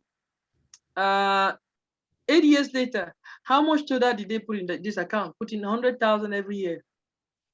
803,000. Correct. And how much is that account growing by compound interest for them? 983,000. Correct. And how much can they take out and use? 944,000. Correct. You see, they have $1 million after 9 years of having this account. After 20 years of funding this account, how much total did they put into this account, Terry? 2 million. Correct. And how much is in that account growing by compound interest for them? 3 million. Correct. And how much can they take out and use? 3,788,000. And how much is their death benefit? Remember, they began with 2 million. 7,884,000. This is wealth transfer theory. This is how it happens, right? Okay, you said you want to retire at 55, right? Let's look at 55. You want to see some magic? So, Terry, you decide that at 55, you've grown this account, you put 2 million, and your friends were like, you're crazy. What are you doing? Hey, put that money in Bitcoin, put that money in real estate. And you're like, okay, I think I know what I'm pretty much doing, right? At the age of 55, you decide to go on retirement. How much is your nest egg? How much do you have for retirement? 5.7 million. And you have 10.6 million of death benefit, right? So let me show you, before I run the numbers, let me show you how wealth transfer happens. If you live up to 121, Terry, your 2 million is going to become how many million? 244. Correct. And your family will receive 247 million. Let me show you, I've not run for a 28-year-old yet, but let me show you that at 55, if you begin to take, you put 100,000. Let's say begin to take 200,000 every year. Let's see how it's gonna take like this is benefit number 10, which is called income for life, right? The income options. I showed you how you can put money. It's good I show you how you can take out money, right? This is not the Dead Sea where it only drinks and never gives out. So let's see. So you take out 200,000, which is what? Which is double what you were putting in, right? Let's see if this account will still hold. Let's see if this account will still hold. So you worked hard for 20 years and put in $2 million into this account. And then at the age of 55, you started taking out 200,000 every year. You see that, right, Terry? 200,000, right? Yes, I do. Every year, you're taking out 200,000 every year for the rest of your life, right? It's still going. You're still taking it out as a loan. You're taking and not paying back because you don't have to. Let's say you live up to 121. How much is in your account that you can take out and use? Oh my gosh. 80? No way. No way. Yes, Terry, 80 million. You took out too small. You should have been taking out maybe 300,000 every year. How much do you want? You can take out all the 7 million is your money, right? And guess what? This is the difference between those who depend on the social welfare system to Medicare and Medicaid to be able to help them when they develop a chronic illness, right? You have up to $2 million to be able to use if you develop a chronic illness. I said 90% of 1 million, but it's actually 90% of 2 million if you develop a chronic illness. The company will give you 90%, 1.8 million to take care of yourself. Is that crazy? Mm-hmm. And it's been in this country and the wealthy have been using it. This is not something new, right? Let me show you guys some books to read. I'm gonna wrap up my presentation here. Final, right? I kind of, let me see if I can be able to show you. So, last one, Terry, last one. If you are interested in reading some of the books reading and getting some information, and then you see right here, right? These are some of the books that you can read. Let me show you another interesting statistic. This is one of the books, Money Worth Life Insurance. How the wealthy use life insurance as a tax-free personal bank to supercharge their savings, right? How the wealthy use tax-free life insurance. Let's see. Bank-owned life insurance. Do banks own life insurance? What the wealthy 5% they do. See something right here. So you want to hide something from the middle class, where do you put it? In a bank. Anybody banks with Bank of America? Bank of America, life insurance, 19.6 billion. What is Bank of America doing with life insurance? When is Bank of America gonna die? Because I've been a customer for 12 years, maybe I should wait until they die and then I can go and collect my own share. When are they gonna die? Why are they putting money in life insurance if life insurance is about death? Guess what? It's not only Bank of America, it's Wells Fargo, it's JP Chase Morgan, US Bank. Did they know something we don't know about life insurance? Oh yeah. It's not whole life, right? This is all about index universal life. So how about we set up Terry's Bank, right? Mm-hmm. It has about 40 million sitting in there. How about we set up, who's next? Who's on the call? We set up Remy's Bank, right? We set up Johnson's Bank, right? Where Leliston Williams Bank, where you can be able to manage it and control it yourself. That's what we do. So banks are in the business of money. They have some of the greatest minds in the world. It's not insignificant that banks place billions of dollars in life insurance. It's a reflection of the value they place on this powerful asset. For banks, it provides the ultimate in safety, stability, and growth. Sometimes we tell people, they say, oh, how will I put 100,000 in an account when, what will happen if this company is no longer there tomorrow? Really? But you have 100,000, 200,000 sitting in Bank of America, and you're not afraid that Bank of America can swallow your money. Do you know banks died in 1929 to 1923 and people lost their money? But insurance companies have never died. Bank of America has been around since 1906. It went through First World War, Great Depression, Second World War, dot-com crash, real estate crash, coronavirus crash. So I want you to see the big picture, right? Okay, companies that own life insurance. Really, you have a business, you need life insurance to cover your business. General Motors, Prudential Insurance, Nestle, Starbucks, any coffee drinkers, Office Depot, AT&T, Avon, Verizon, Comcast, CVS. What are these companies doing with life insurance? Oh, they are making sure they can protect their company.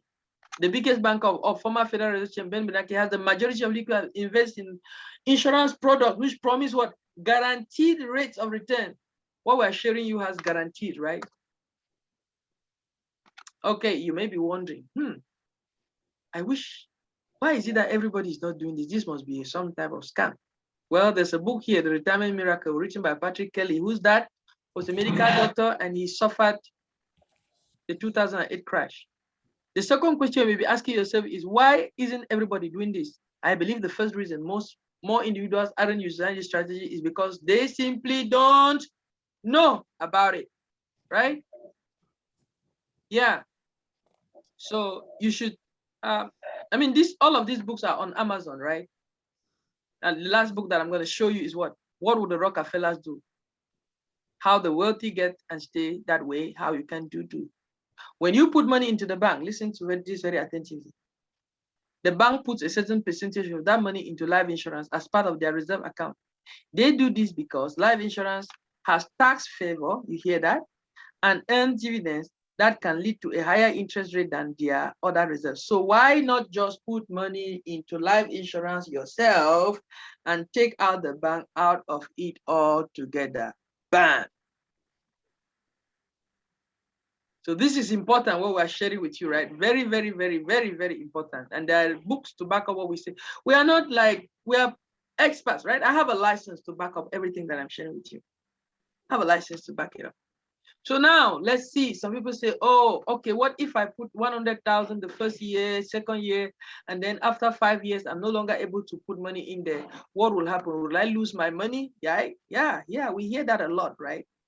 Just because people don't understand it. So we take the time to break it down. Let me show you. If you put that 100,000 into this account for 10 years, you can basically bring into your family wealth, that $2 million, and fund it for 10 years, just fund it for 10 years and stop. What will it look like? Let's see. 100,000 for 10 years. That's 10 years. Did the account cancel? You have $1 million in that account. Did it cancel? It didn't. By the time you are 65, guess what? You have 6.7 million in there. Really?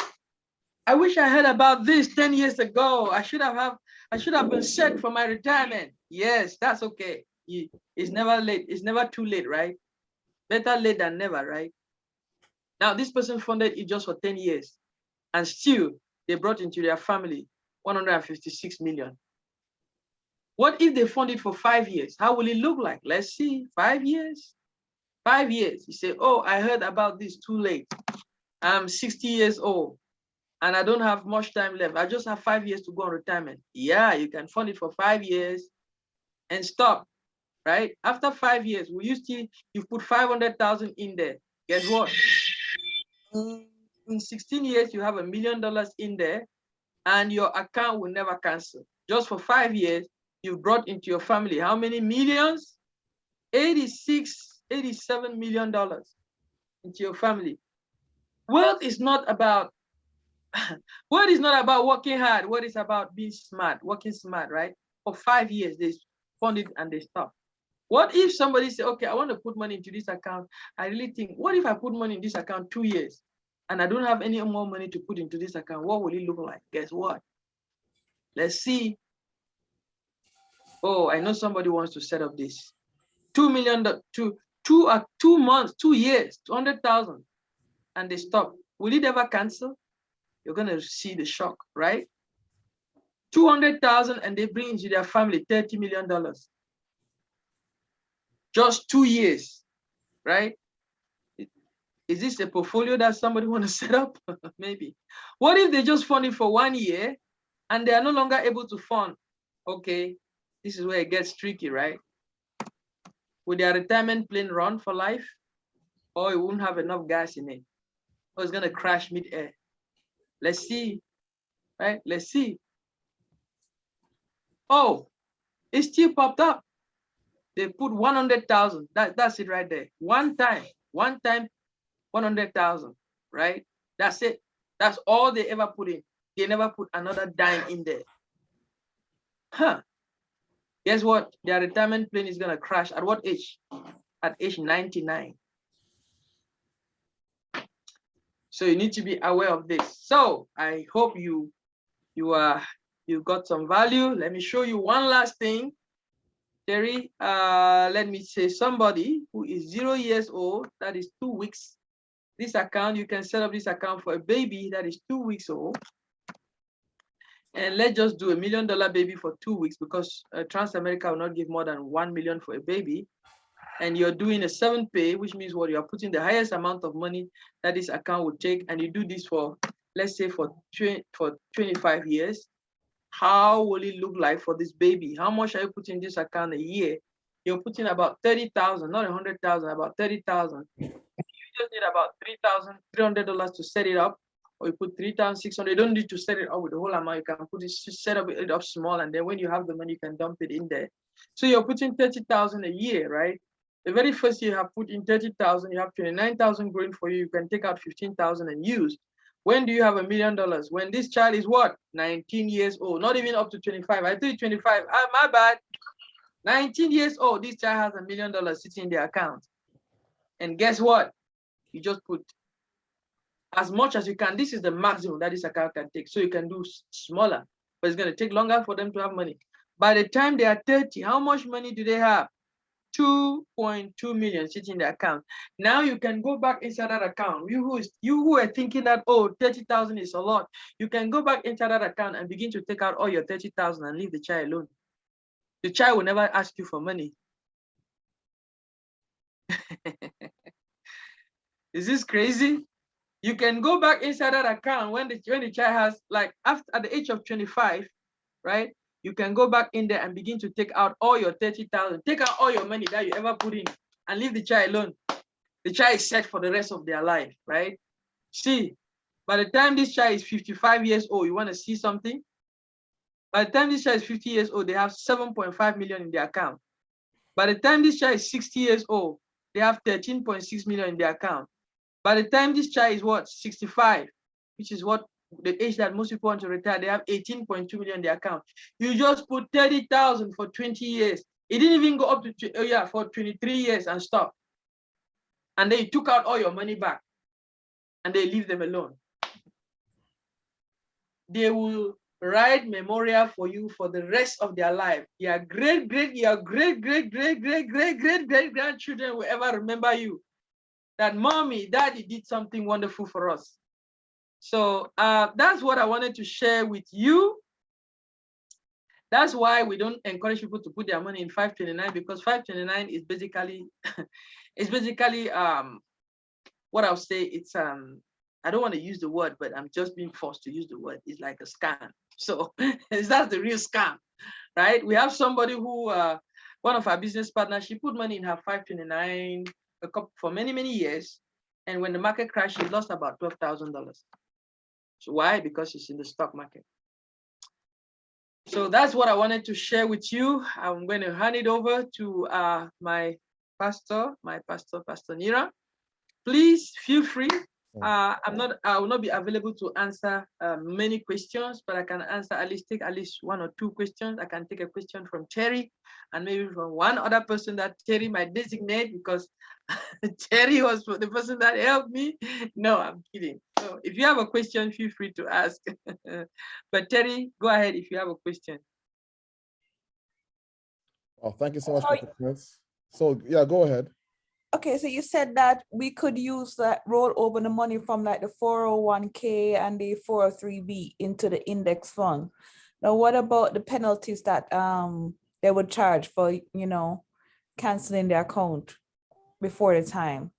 No, when you, first of all, we need to do a presentation for you to see if your money is eligible, right? If you have money sitting in a 401k or 403b, we need to do a presentation, or Roth or IRA, we need to do a presentation to make sure your money qualifies, because not every money is qualified.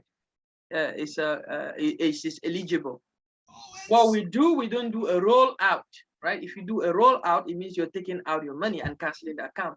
What we do is we do a roll over. You just change the bucket and put it in a fixed index annuity. You don't pay no penalty. It doesn't matter. You have to be a certain age before you do the rollover. Sorry, you have to be at least 40. Sometimes you can do it when you're 37, right? If you're 37, hey, we can do one for you. But you have to be at least that age, as from 37. But if you have something like that, we can still sit down and we show you, we might be able to look for some solution for you. I think there's something that exists for people that are about 30. We roll it over and put it into that account. You don't pay no penalty. You don't pay no upfront taxes. You don't pay no fees for doing that for you. Does that make sense, Terry? Okay. Yeah. And the minimum amount to roll over is $10,000. All right. Yeah. But if you meet the preliminary qualification, then we can do something like that for you. Let's just sit down, do another presentation and show you the numbers. Sounds good. Great question. Do you have to, I'm sorry, can I go? Yeah, go ahead. Yes, go ahead, Netna. Do you have to be rolling out or over from an account? What if you have live cash, and is there a minimum amount from that perspective? Okay, so the fixed index annuity is a taxable account. The IUL is a tax-free account. So if you have cash, we usually recommend that you do a fixed, you do an index universal life account with your cash. Why? Because it's going to grow tax-free and you can take it out tax-free. If you put that money in a fixed index annuity, of course it's going to grow, but it's going to grow tax deferred. And when you're taking it out, you pay tax on the money that grew in that account. So let's say you put 100,000 and that 100,000 became 500,000. When you're taking it out, you pay tax on the 400,000 additional money that came. But if that money is in a fixed, it's a index universal life, even if it grows to 50 million, nobody's going to ask you a dime in tax. Crazy. Does that make sense, Netna? Yes. So what's the minimum for an account like that? To start an account like that? To start an account, to start an index universal life account? Right. So I walked into a bank and I saw Bank of America. I already told you that I go to Bank of America. So I saw on the wall, they said, hey, we're doing life insurance investments, yada, yada, yada. I say, hey, I want to invest my money in life insurance. And I want to speak to an investment specialist. So you know what they told me? They say, hey, we want you to open a fixed index annuity. We can do an annuity. I said, no, I want life insurance. You guys put on that wall that you are helping people set up life insurance investment. I want life insurance. So the guy said, okay, we can help you. Do you have 200 to 300,000 in your account? I said, shoot. So 200 to 300,000 in my account before I can set up life insurance? Okay, he said, when you have 200 to 300,000, then come back and see me, then I'll set you up. That is why the middle class have not been able to have access to the information, because they keep it up there, high up there. To answer your question, we can set up an account for you as that that is affordable to you. Any amount, we'll be able to set up something for you. So how do we set it up? We just ask you, what are your retirement needs? And then based on your retirement needs, we tell you, okay, this is what is going to be good for you. Do you feel comfortable starting? Then you see the numbers and then you tell us, okay, yes, I feel comfortable starting with this amount, or I can start something small now and then in the future I can do something bigger. It's up to you. I'll do all of that for you. Okay. So it'll be good for us to have an appointment so I can be able to help you. My schedule is very, very choked up. So if you want to do something like that, I would love to set up an appointment with you. I'm available on Tuesday. I clear up my Tuesday, guys. Tuesday afternoon work for you? Once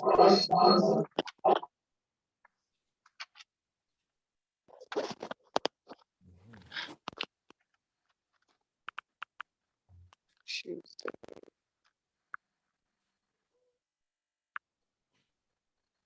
That's the 8th. Yes, Tuesday 8th. At what time? What time work for you in the afternoon? I would say about 5:30. 5:30 your Eastern Standard Time, so that'll be 4:30 my time. So that's fine. So Okay. so I'll say 4:30. Pastor Nira is gonna send you a link for us to be able to meet, and then we'll show you exactly. We'll see how we can help you set up. Sounds good? Okay. Thank you. Yeah. You're welcome.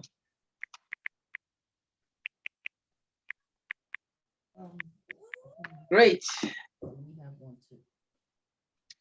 Yeah. Okay.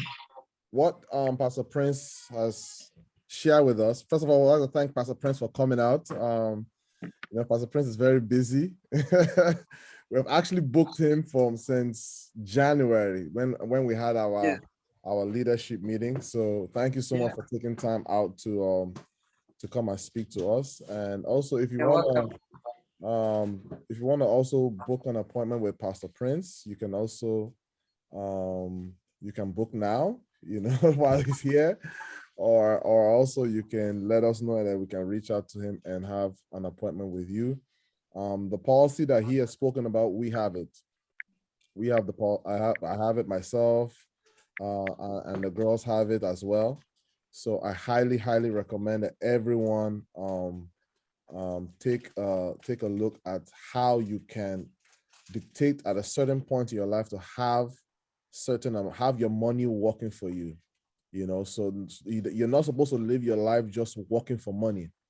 We're supposed to live our life and get to a place where we can comfortably live comfortably. It's possible for us, but it happens when we take it's what we do today that will determine where we will be tomorrow. And that's what you should see about the presentation today. Also, I posted the books. If you go on the chat, I posted the books that that we recommend. I actually got the What Would the Rockefellers Do? This is this is rich, very rich. This Rockefellers. We're talking about, when you say the Rockefellers are like the wealthiest people in the world. So what would they do? So I recommend that you get a copy of this book. There's so many books. There's The Family Bank Strategy.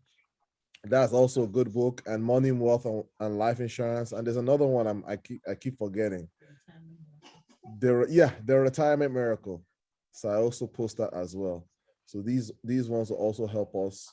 Our ultimate desire is for you, me, all of us to get to the place where money is no longer a problem. I remember years ago, one day I was just walking around in my house and God spoke to me and he told me the time is coming when money will no longer be a problem. I wasn't praying, I wasn't fasting, I wasn't doing anything. God just spoke that word to me. And then sometimes when you receive those words, you're hoping that it will happen right away, right? You're hoping that maybe like, oh yes, God has said it, that settles it.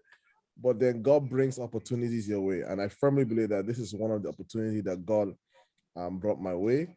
And we are running with it. And I felt that it's not good for me to be pastoring a church, find something that's working and not share it with everyone. There's so much that Pastor Prince could have shared with us, but they just like the topic of money is so rich and there's so much opportunities out there. But we know that we're going to try and get him back as well so that you and I can be on the right path in the area of finances in Jesus' name. Yes, thank you so much, Pastor Prince. We really appreciate it. I do want you to speak a little bit, just maybe 2 minutes on the business real quickly. Because when we're talking about educating ourselves and financial empowerment and things like that, if you can just show real quickly people that are doing the business and how much they're making real quickly so that everybody kind of gets an idea, and then we can kind of invite you back to maybe do an additional training. So if you can do that, that would be great. Okay. Let me do that. Thank you for having me. Let me open let me show you the secret. I didn't want to share this secret. Barrister Tosin said I have to share it. I wanted to keep this We one. want you to save money, because I wanted to keep this one.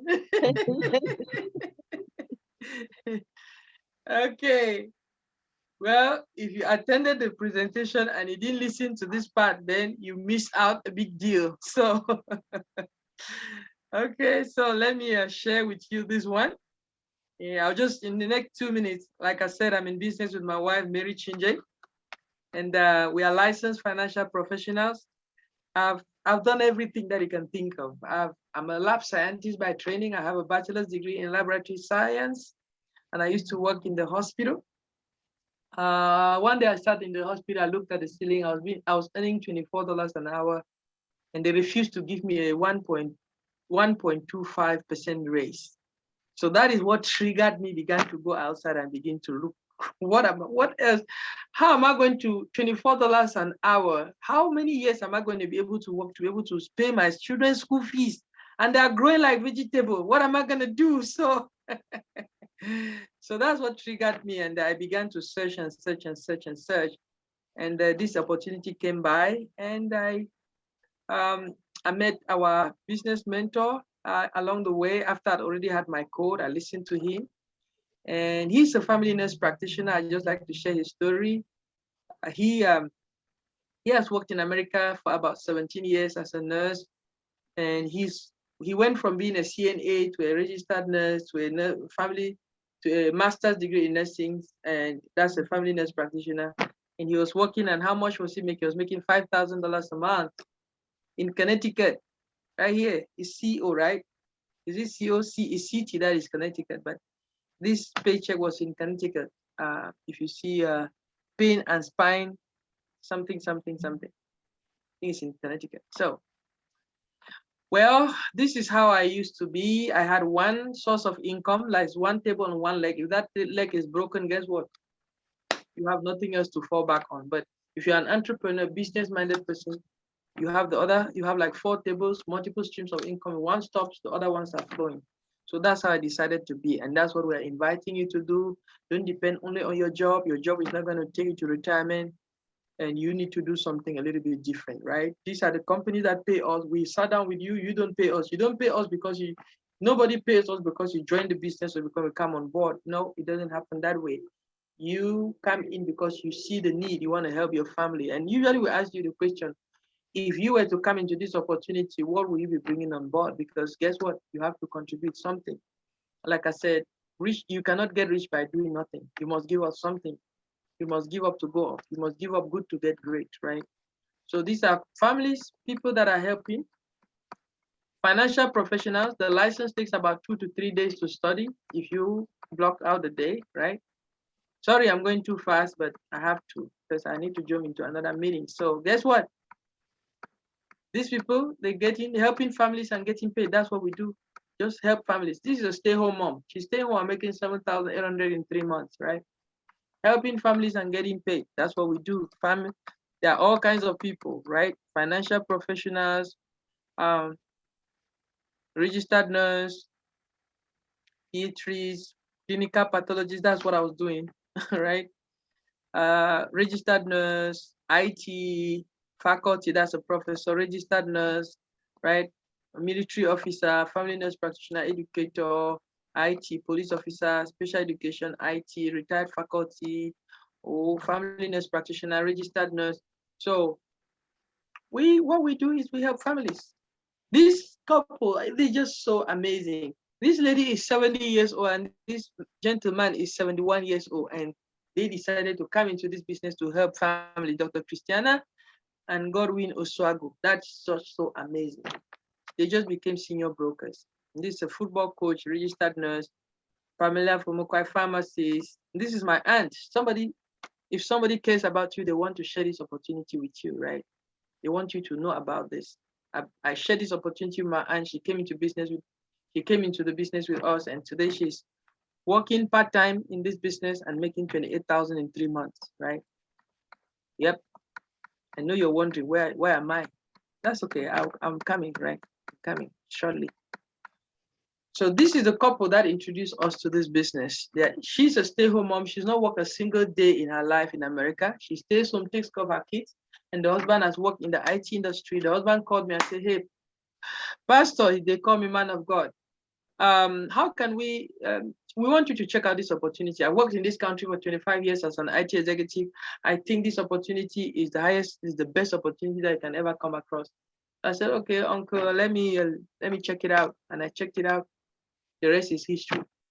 Now they brought me into business, right? They brought I and my wife into business, but we're making, the last 3 months, we made more money than them. So if you're thinking it's a pyramid scam, it's not.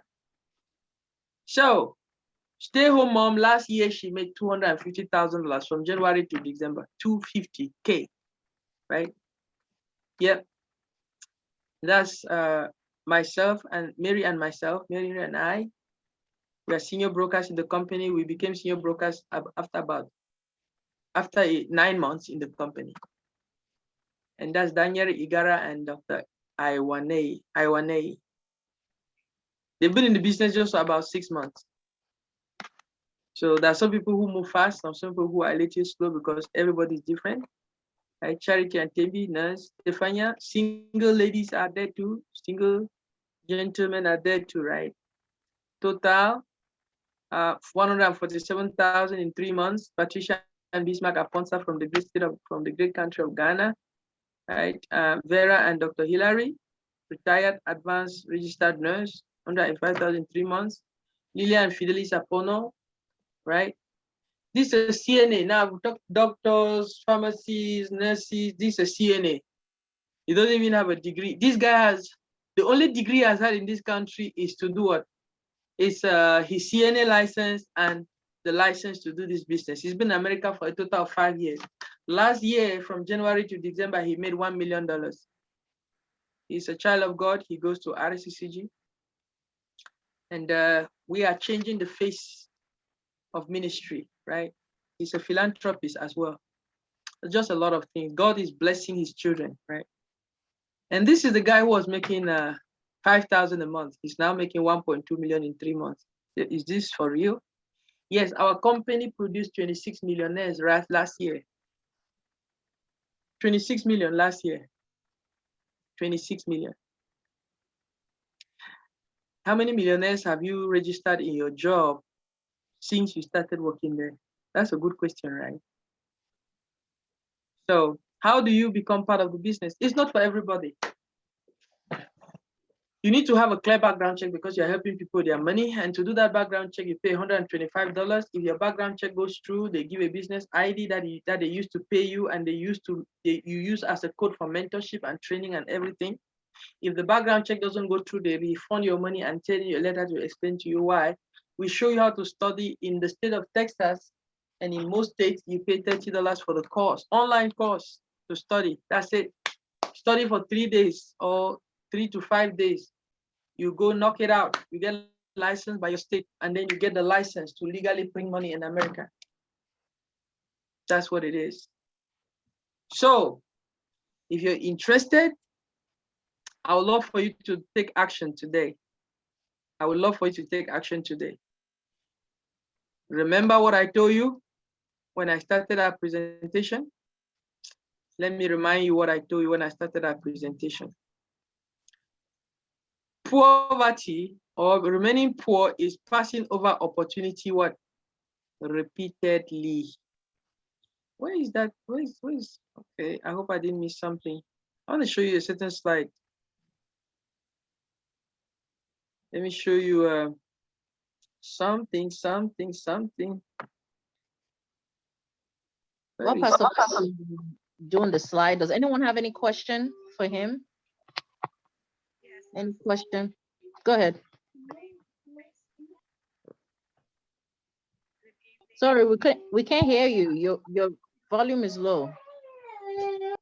It's a good evening, Your Grace, Pastor Naren, Pastor Prince, everyone. This is Sister Alua Terry.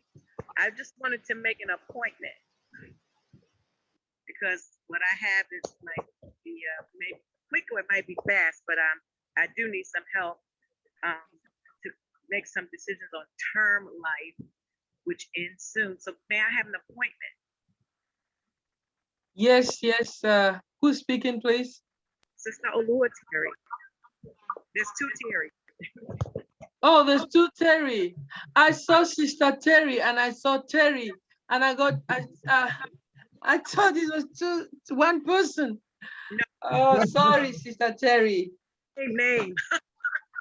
Well, mine, you can call me Sister Olua Terry. With Olua Terry. Olua Terry, not Terry.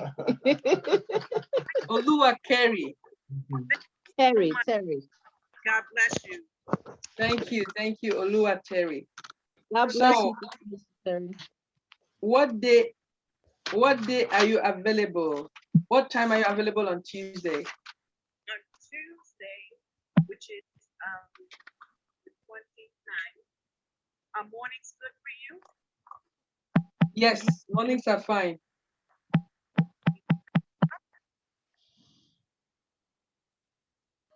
Yes, mornings are very fine. What time work for in the morning?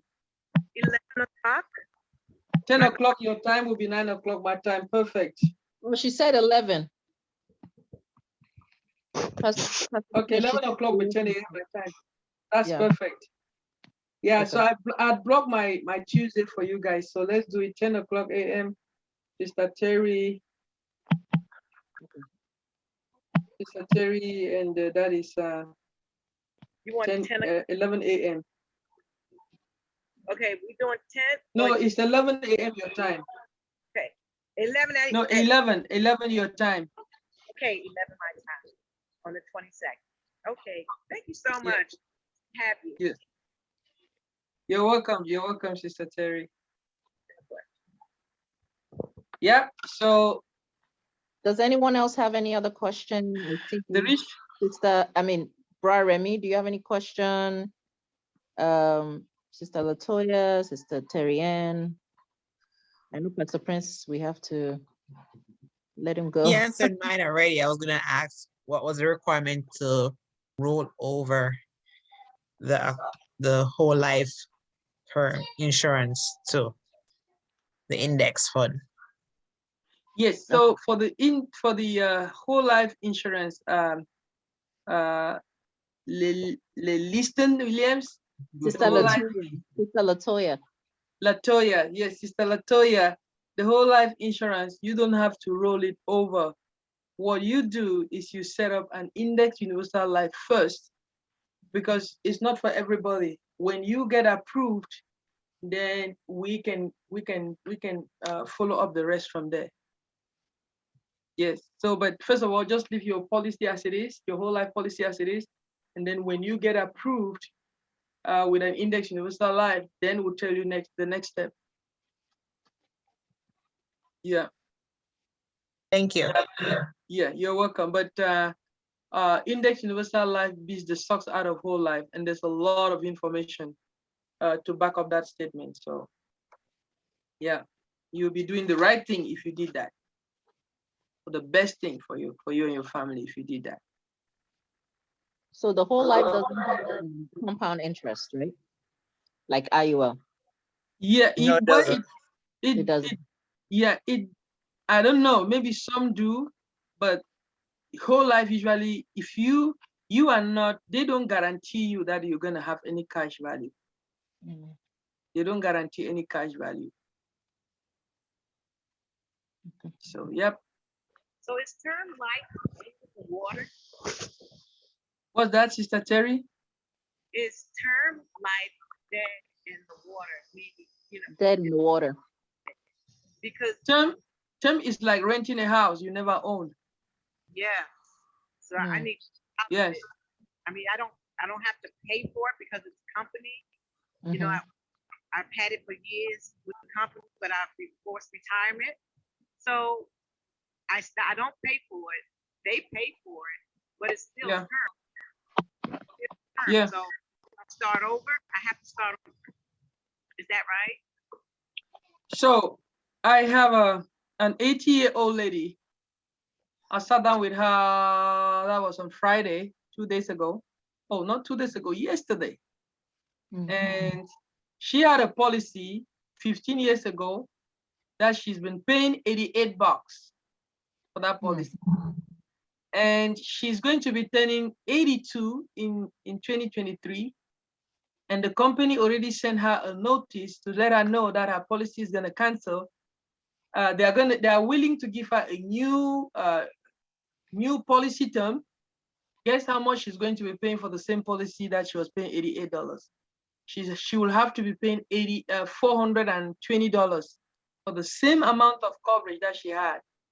Why? Because she had term, and the company is generous enough to even try to renew it because it's not $40, it's just $50,000, right? So what we recommend is what? Set up yourself, your term that you own and control. When it's tied to your job, guess what? You're not going to work at that job forever. And most terms that are tied to your job, when you turn 65, the term cancels, right? They never tell you that because you don't know the details of it. And then guess what? When you leave the job, you also lose it. You can convert it, but you will have to start from scratch. They will have to take your age at that time to be able to determine how much you're going to pay for that amount of coverage. And then guess what? Also, another thing is what? They will never give you more than 2 or 3 times your income, your annual income. But guess what? I sat down with you, I showed you, I sat down with Terry, I showed Terry. Terry said, I need 2 million. I didn't ask her, how much income do you earn or all of that? Guess what? I just said, okay, you want 2 million? You get it. But if it's with your job, they will limit how much you can get because they don't want to pay too much. And also another thing, we have an Ethiopian nurse who had work-life insurance, right? Who had insurance through work. And this lady collapsed at her job. She works at a doctor's office. She collapsed at her job. And they were rushing her to the hospital in an ambulance. She died in the ambulance. The company refused to pay. They said she didn't die on the job. So technically, for it to pay out, you have to die on the job. So you feel like, okay, I'm going to die, right? Guess what? You say, hey, Dad, hold on. You go to your workplace and you die, and then it pays out to your family. It's very deceptive. I have a lot of information on that I can share with you. But I think my explanation would kind of help you to make the right decision for you and your family. Thank you. You're welcome. You're welcome. Okay. Does anyone have any additional questions?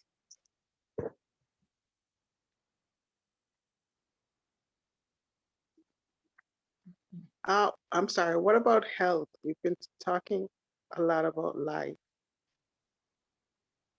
but not health. Does that come under? Health insurance? Yeah. You're talking about living benefits or health insurance? Well, those, but I was really talking about health insurance because I heard so much about life. I wondered if. Yes, so we do offer, we have a company that does offer health insurance. That's some of the things that we do. But we rather you get your health insurance. We can give you options for your health insurance, right? But our role is not to give you health insurance, even though we can provide health insurance. We are licensed to do that, but our focus is to help you to set your finances straight. And guess what? If your finances are straight, then your health is no longer, your health insurance, you can take care of it by yourself without bothering, even if you have a job or not. So most of us, we work with, we are entrepreneurs, so we are independent contractors. We have a health insurance by ourselves, not tied to any job. Of course, we can provide, if you need to have some health insurance quotes, I can be able to link you up with some companies that can be able to provide that for you. Okay. So, yeah. But this particular IUL, it does cover your health based on Yes. the critical illness, the terminal illness, the chronic illness. So it covers all those type of illnesses. Yeah. Yeah. Okay. Yeah. So it And comes with it. one thing I want you to understand is what? The media wants you to think life insurance, right? Meanwhile, the wealthy thinks it as what? A family bank.